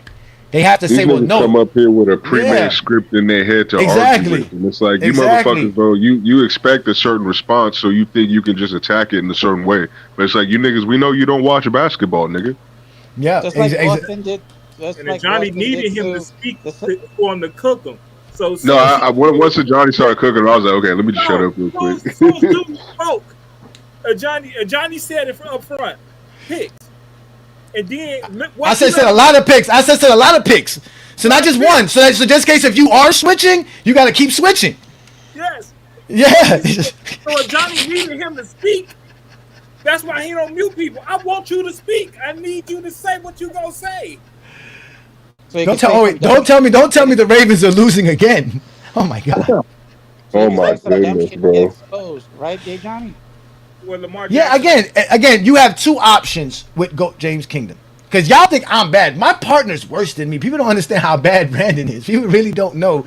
Brandon's just not as loud as I am. I'm very I'm more, like I said, overt. I'm willing to be in the front line. I'm the face of GOAT James Kingdom. I'm Method Man, right? Brandon is the RZA, right? The RZA is just as wicked as Method Man. But the Method Man, people like to hear Method Man. But either way, these guys have two options with us. Talk basketball, which we have no problem you talking basketball, or get exposed. Either way, it's a problem for Zesty Jeffries because they don't want to talk basketball for one, and two, they don't want to get exposed. So either way, it's a win-win for GOAT James Kingdom. You come up here and you talk basketball, we have a great show, great conversation. Yeah, like I was just watching that show you guys. Mhm. I was watching that show you guys did with that guy Mel, and he was talking about I got no team. I just like basketball. Meanwhile, all he was doing was being Zesty Jeffrey and a Kobe stand the whole fucking time. And I was like this motherfucker is over here talking about LeBron isn't as good. He had LeBron fifth. Like I don't do the whole GOAT thing. I think LeBron had like the greatest career ever. I don't think he could be like the GOAT in a team sport, but like he has the greatest career ever. No one can deny that shit. But I like the way Kobe played better. I like the way Jordan played better. Oh, that's not the way it works. You take like you guys do stats, accolades, and achievements. Put that shit together. LeBron has the best career ever. No denying it. Yeah, but now mind you, you can say that I like Jordan and I like Kobe better. That's fine, but that's the reason why they're better, not because of anything basketball related. You understand what I'm trying to say? And that's their problem. Their problem is they want us. That's what YD said on Friday night. They want us to feel how they feel about things. They need people to validate how they feel. That's why they always go looking for coaches or players to agree with them, because they themselves don't have the vindication to be. Again, these are dudes who have insecurity problems. It's not my fault. I can tell that, and that's why they hate me, because I'm very secure in being a LeBron fan. I'm very secure being light skinned. I'm very secure being somebody who's born in the immigrant background. All those things. I'm very secure with my Miami Heat fandom. I'm very secure with appreciating stats, accolades, and achievements. They can't poke no fun at me. That's why they really don't like me. That's why I'm considered arrogant, egotistical, and that's what they want to be. But they only could be that way if other people tell them that they that way. They can't look in the mirror and see that. They don't know how to do that. So it's not my problem. It's not my problem. I don't even see you as arrogant. I just see you as confident. There's a difference between arrogance and confidence. And I've never seen you do anything arrogant or showing just ignorance like they do. I believe. I appreciate that. Thank you. I believe in all Kobe fans delusional. I don't believe in no Jordan fans delusional, because most Jordan fans who say he the GOAT never see most of Jordan's career. Most of Jordan's career never see it. So they won't. I believe Kobe. I believe that's the thing that kills me too. Like there's guys who have LeBron as the GOAT. Meanwhile, they weren't even old enough to watch any of the fucking games he played. Like that makes no sense to me. Nah, you just gotta talk to some real Jordan fans in real life, because I got a couple of them in my family. Like I talked to my uncle. See, my uncle, he's not the type of Jordan fan that's like a JDR. But whenever I talk to him, he just says Jordan's the GOAT. I don't want to hear no arguments about it. LeBron is great. LeBron is number 2. And that's why I know it's like, okay, so he doesn't really have a problem with LeBron being the GOAT with his other people, but when it's him, you're just not going to convince him that LeBron is better than Jordan. Yeah, that's just being stubborn. I mean, again, like I said, it's okay to have those type of feelings, man. But again, we all know, and the real issue is, to be honest with you guys, is that, and I told Lamont this, besides FYF and GOAT James Kingdom, no one else is talking basketball like this. That's why you hear people. The guy said it to me last night. Several people said this last time, and nobody talks the way you guys talk. We've never heard nobody say the things that y'all say, and that's what happens when you have the younger crowd who never saw Jordan play think Jordan's the GOAT. Is because every time they go on basketball discourse places, this is how basketball is talked, to make Jordan the GOAT. So after being repetitively beaten down with the same nonsense, they've just bullied into thinking that Jordan's the GOAT, because they never really heard the other side of the coin. They've only heard one side of the story. So that's why they think GOAT James Kingdom is the worst ever, and they want to tell everybody we're bad. They want to destroy our credibility, so no one comes to us with an open mind and really listen to us. That's why they attack us personally, because now you can't really attack what we say or what we bring, because you can't argue stats, accolades, and achievements. Just like Dre tried to argue the post-up numbers. You can't argue that. These are the numbers. Yep. You can't argue it. You can go to Reddit if you want to, This motherfucker really said it. But you can't argue it. Again, and that's what gets me upset, because I'm willing to actually lower myself to accept the facts, because that's what I do. If I could come up here every day and be subjective and give y'all my personal feelings, I would do that. But I don't do that because nobody really cares about Johnny and my feelings like that. They come to this show and they show up on GOAT James King because they know we provide stats, accolades, and achievement. We provide things they never seen before. So we're going to continually do that. You never see guys use AI music to talk basketball. We're doing that. We're doing that. You know what I'm saying? Like, some of y'all say it's corny, it's not corny. Rap is corny nowadays. I don't know what rappers y'all be listening to. I haven't heard no good rap in a long time. Even the Clips album, okay. Wow. I come from an era where there was 7, 8, 9 albums that dropped in 3 months. Matter of fact, No Limit used to drop an album every 3 weeks. Every week, No Limit had a new album that came out. So it's like, so rap is dead to me. And the fact that I'm able to make music and vibe to it, and then I got Juan Boy giving us raps on top of that. Juan Boy, I need more lyrics. Juan Boy, hurry up. Beats by the pound. Beats by the pound. Exactly. We're changing the way not only the GOAT debate's being discussed, we're changing how basketball is viewed. I'm watching people use our takes in other platforms. I mean, I'm watching basketball players take our takes and use them. I've seen it, and I'm watching it. So again, we just want to. That's what I started GOAT James Kingdom for. Because when Brandon asked me this with him, I told him, man, Brandon, if we're gonna do this, we're not gonna be like everybody else. We're going to change the game. We're going to talk the game of basketball. We're going to bring up stats, accolades, and achievements. Because Brandon was already doing that on Facebook. That's what they hated Brandon. Brandon used to bring up stuff that I would never thought about. Still to this day, when y'all see the meme of LeBron James's playoff numbers versus the NBA duos playoff numbers, like Steph and Klay, Scottie Pippen and Jordan, and Kobe and Shaq, Brandon did that. That came from Brandon.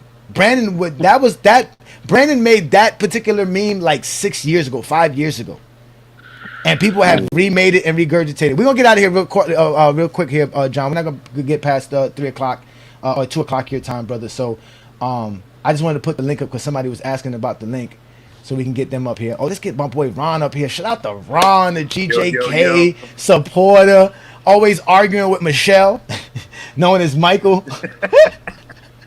on GOAT James Kingdom. He got 2 accounts, man. You ain't gonna tell me. He got like more than 2 accounts. Trust me, that dude. He's more than Randy Watson. He's more than. Trust me, that dude probably got like 4 accounts. Trust me, I just wanted bro. to say, man, Johnny. Like I said, man, you changed the game, man. Like you changed it for all LeBron fans, man. We appreciate you, man, because like you said, all the information that you put out there, I use. In these arguments, I take your takes. I use the, the verbiage, everything. You know what I mean? You a real inspiration to LeBron fans, man. I'm telling you, man. You really hold it down for us out here. Because it's hard being, I appreciate it, man. I always say it's hard being a LeBron fan, man. They be killing me. You know what I mean? But just a little bit on the just the greatest duo before y'all get out of here. No doubt in my mind, it's got to be LeBron and Algosis, the way they talk about it. If you ask me, because you would think that Algosis was just some motherfucker. Oh God! Got to be the second coming of Shaq. Like it's just no way. Algosis got to be the second coming of Shaq or something. But now on a serious note, man, I appreciate you, man. Thank you, man. I'm gonna stay in the comments. We'll see, but I'll be stopping back and forth through, man. Appreciate you too, John, because I'll be on your page arguing with Zesties all day. Appreciate you, John. Big up, John. Hey, my comments be crazy. I always tell people to be safe in my comments on Facebook. Safe in the comments. That's what you say back. Because when you come up here and you say something you don't know, and especially if you go to Google something and you Google it and using information from Google, oh my God. I don't understand how you're supposed to be a basketball fan and you don't go to NBA.com for information. I don't understand how y'all don't do that. It don't make no sense to me.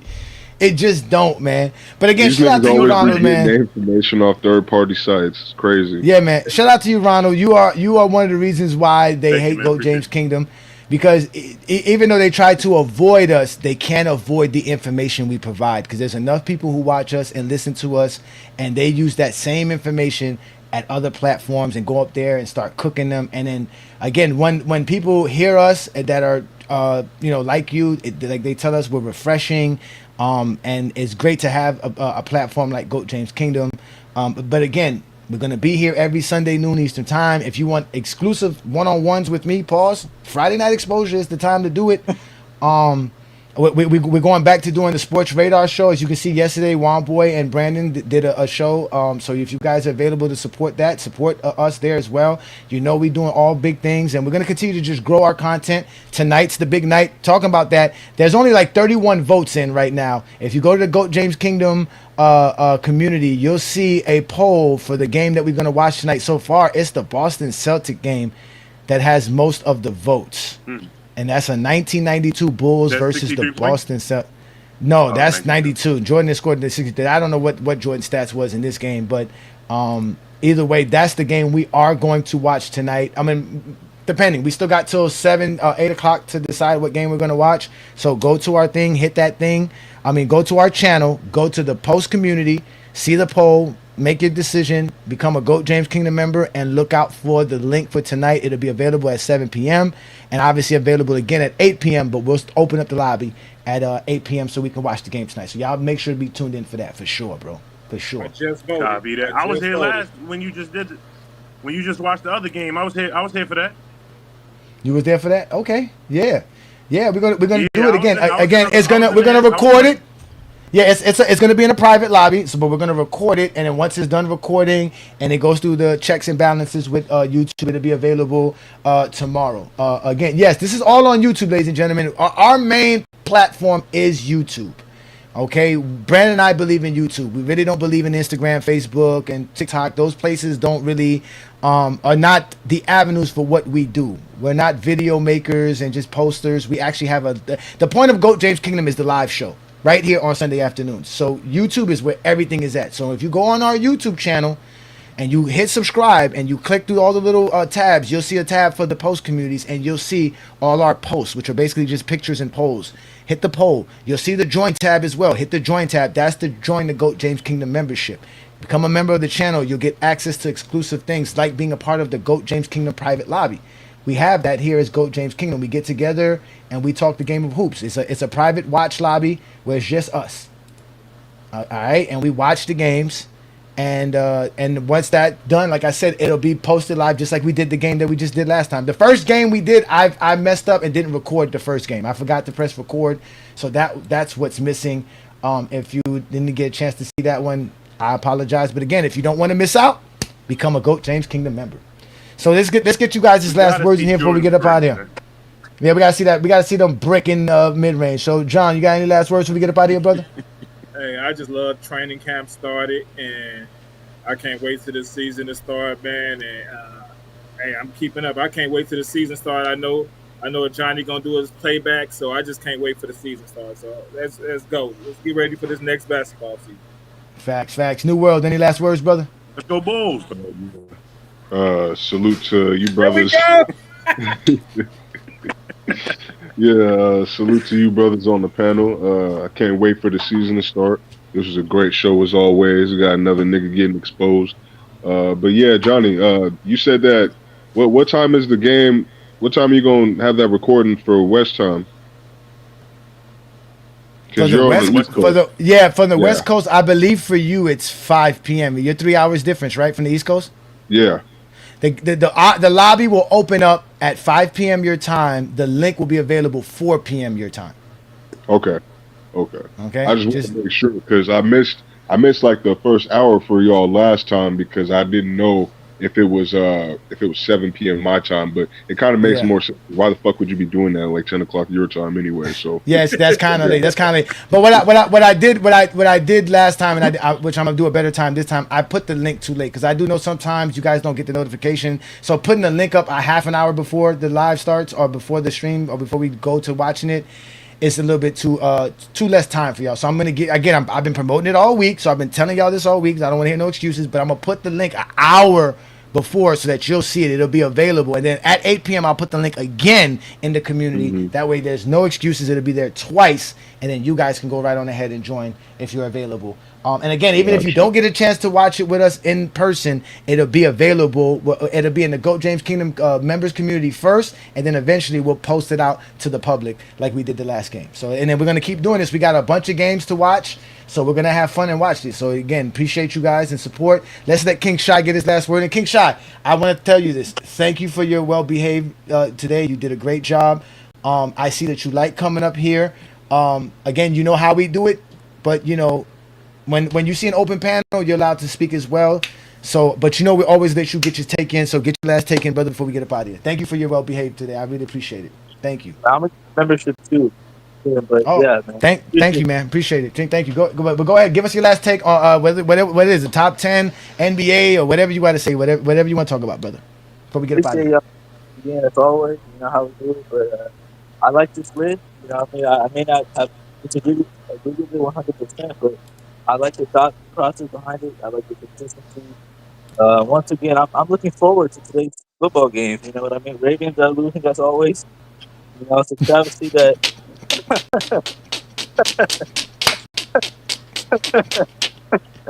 Were you alive in the 2000s to see them win the Super Bowl? Oh my Ravens are God.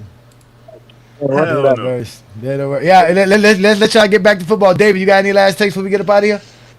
Yeah, I just like what you guys do. I love that there's an actual page that talks actual basketball and not this bullshit that everything LeBron does sucks. We hate LeBron. We hate LeBron. Like, if you hate him so much, stop following what he does. Don't watch basketball no more until he retires, and then you can watch it again. Y'all just need to shut the fuck up about it. Like, and then Facts. Mhm. back Right, to Dave. like, I love that you use formulas, that you don't put your personal bias into any of your rankings. That's the way it's supposed to be done. Like, not in this crap where it's like, I like the way he shoots this way, and I like the way he shoots that way. It doesn't give a no. It doesn't matter. Like you say, no one gives a fuck what you think. Just Damn. like you say, it's right on the buddy. And I appreciate all that stuff that you do, exposing these fools. I appreciate it. Thank you so much for joining us, man. Okay, so it is you, Dave. You do have a background feed. I know. Again, I know some of you guys are using like those microphones that are hanging on your stuff, and you got a lot of movement. So you got some, but we. Oh, you on your phone? Okay. Well, it sounds like you're moving a lot. It got some bad background feed. But either way, we appreciate your take. That was great by you. Juan Boy, you got anything to say before we get up out of here, Juan Boy? Roll tape. I'm waiting for the night. That's it. That's it. All right. More sports. And That's yeah. Again, y'all make sure to support us. Ronald, thank you again. Again, y'all make sure to support what we do. Let me just hold on. Wait. I gotta put all y'all on mute. Y'all got some bad background. I gotta mute y'all because I need this. Who is this with? Oh my God. Okay, it's better now. Okay, it's better now. I have to answer this question right here.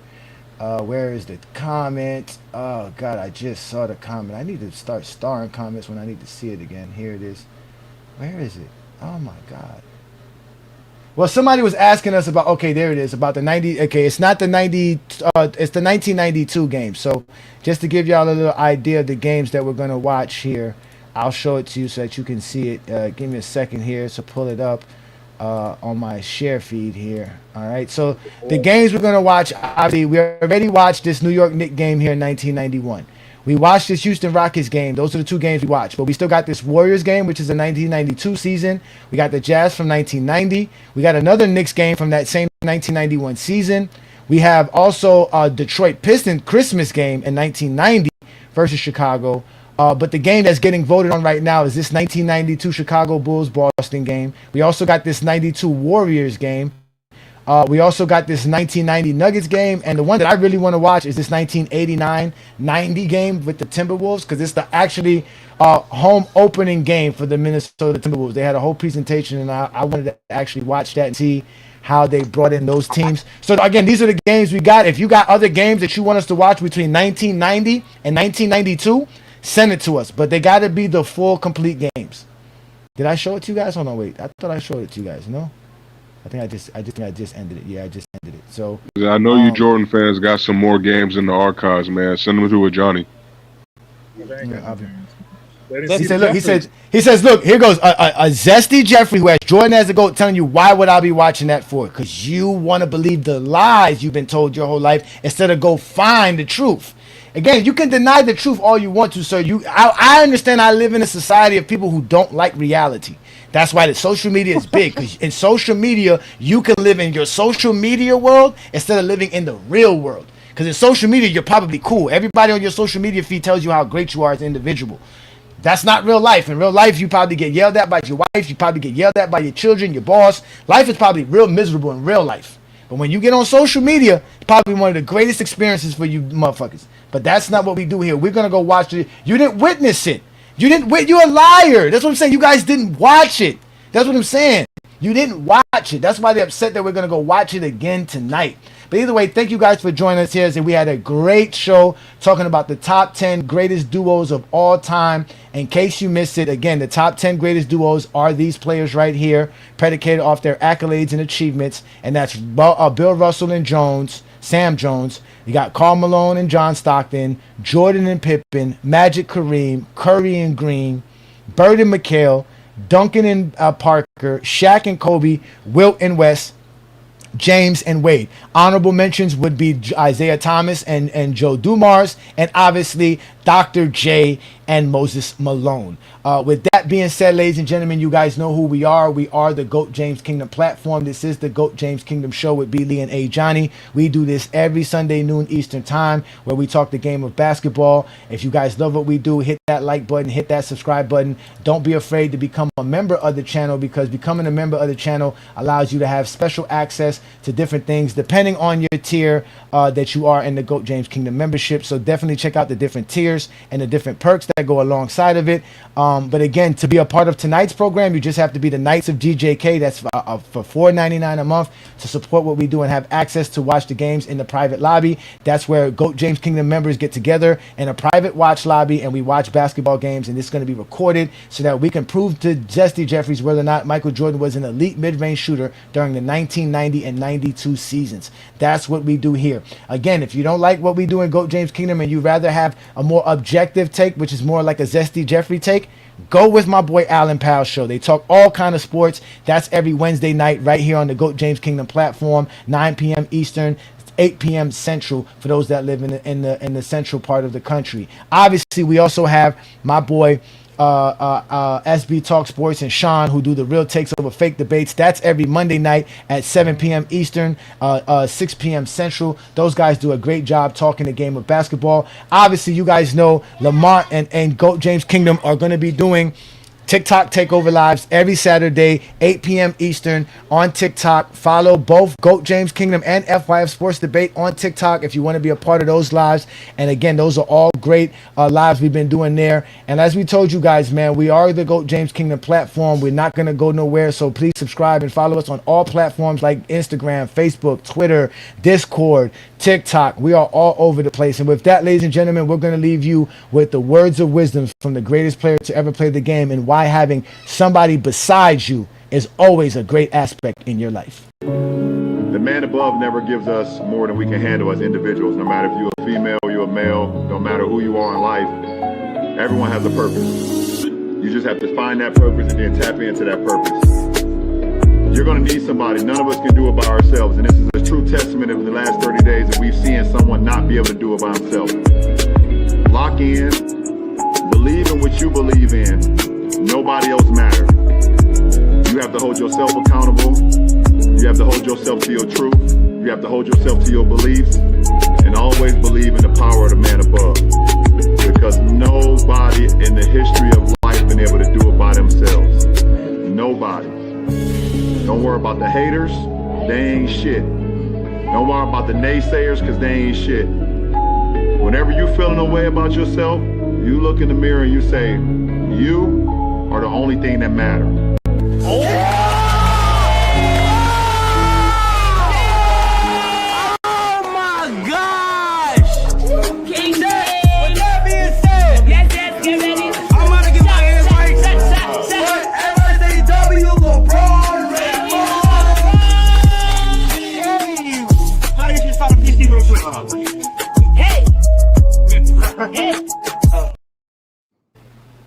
If you're a basketball fan and you're tired of basketball shows that talk about fake narratives and using non-basketball terms like killer instinct, playoff translation, gravity, come to GOAT James Kingdom.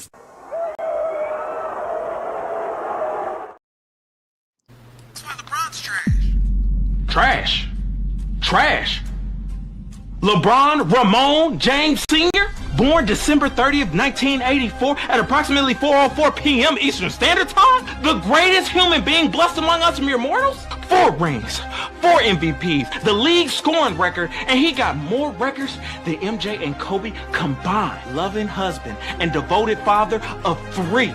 Don't you ever disrespect my basketball daddy, you understand me? You know what? Log off, uninstall the game, and tell your mama to ground you, because your mouth is reckless. Go disrespect LeBron James. Oh, I cannot believe you. I hope you break your ankles next pickup game, little nigga. Lakers in 5. Baby! He disrespect LeBron again.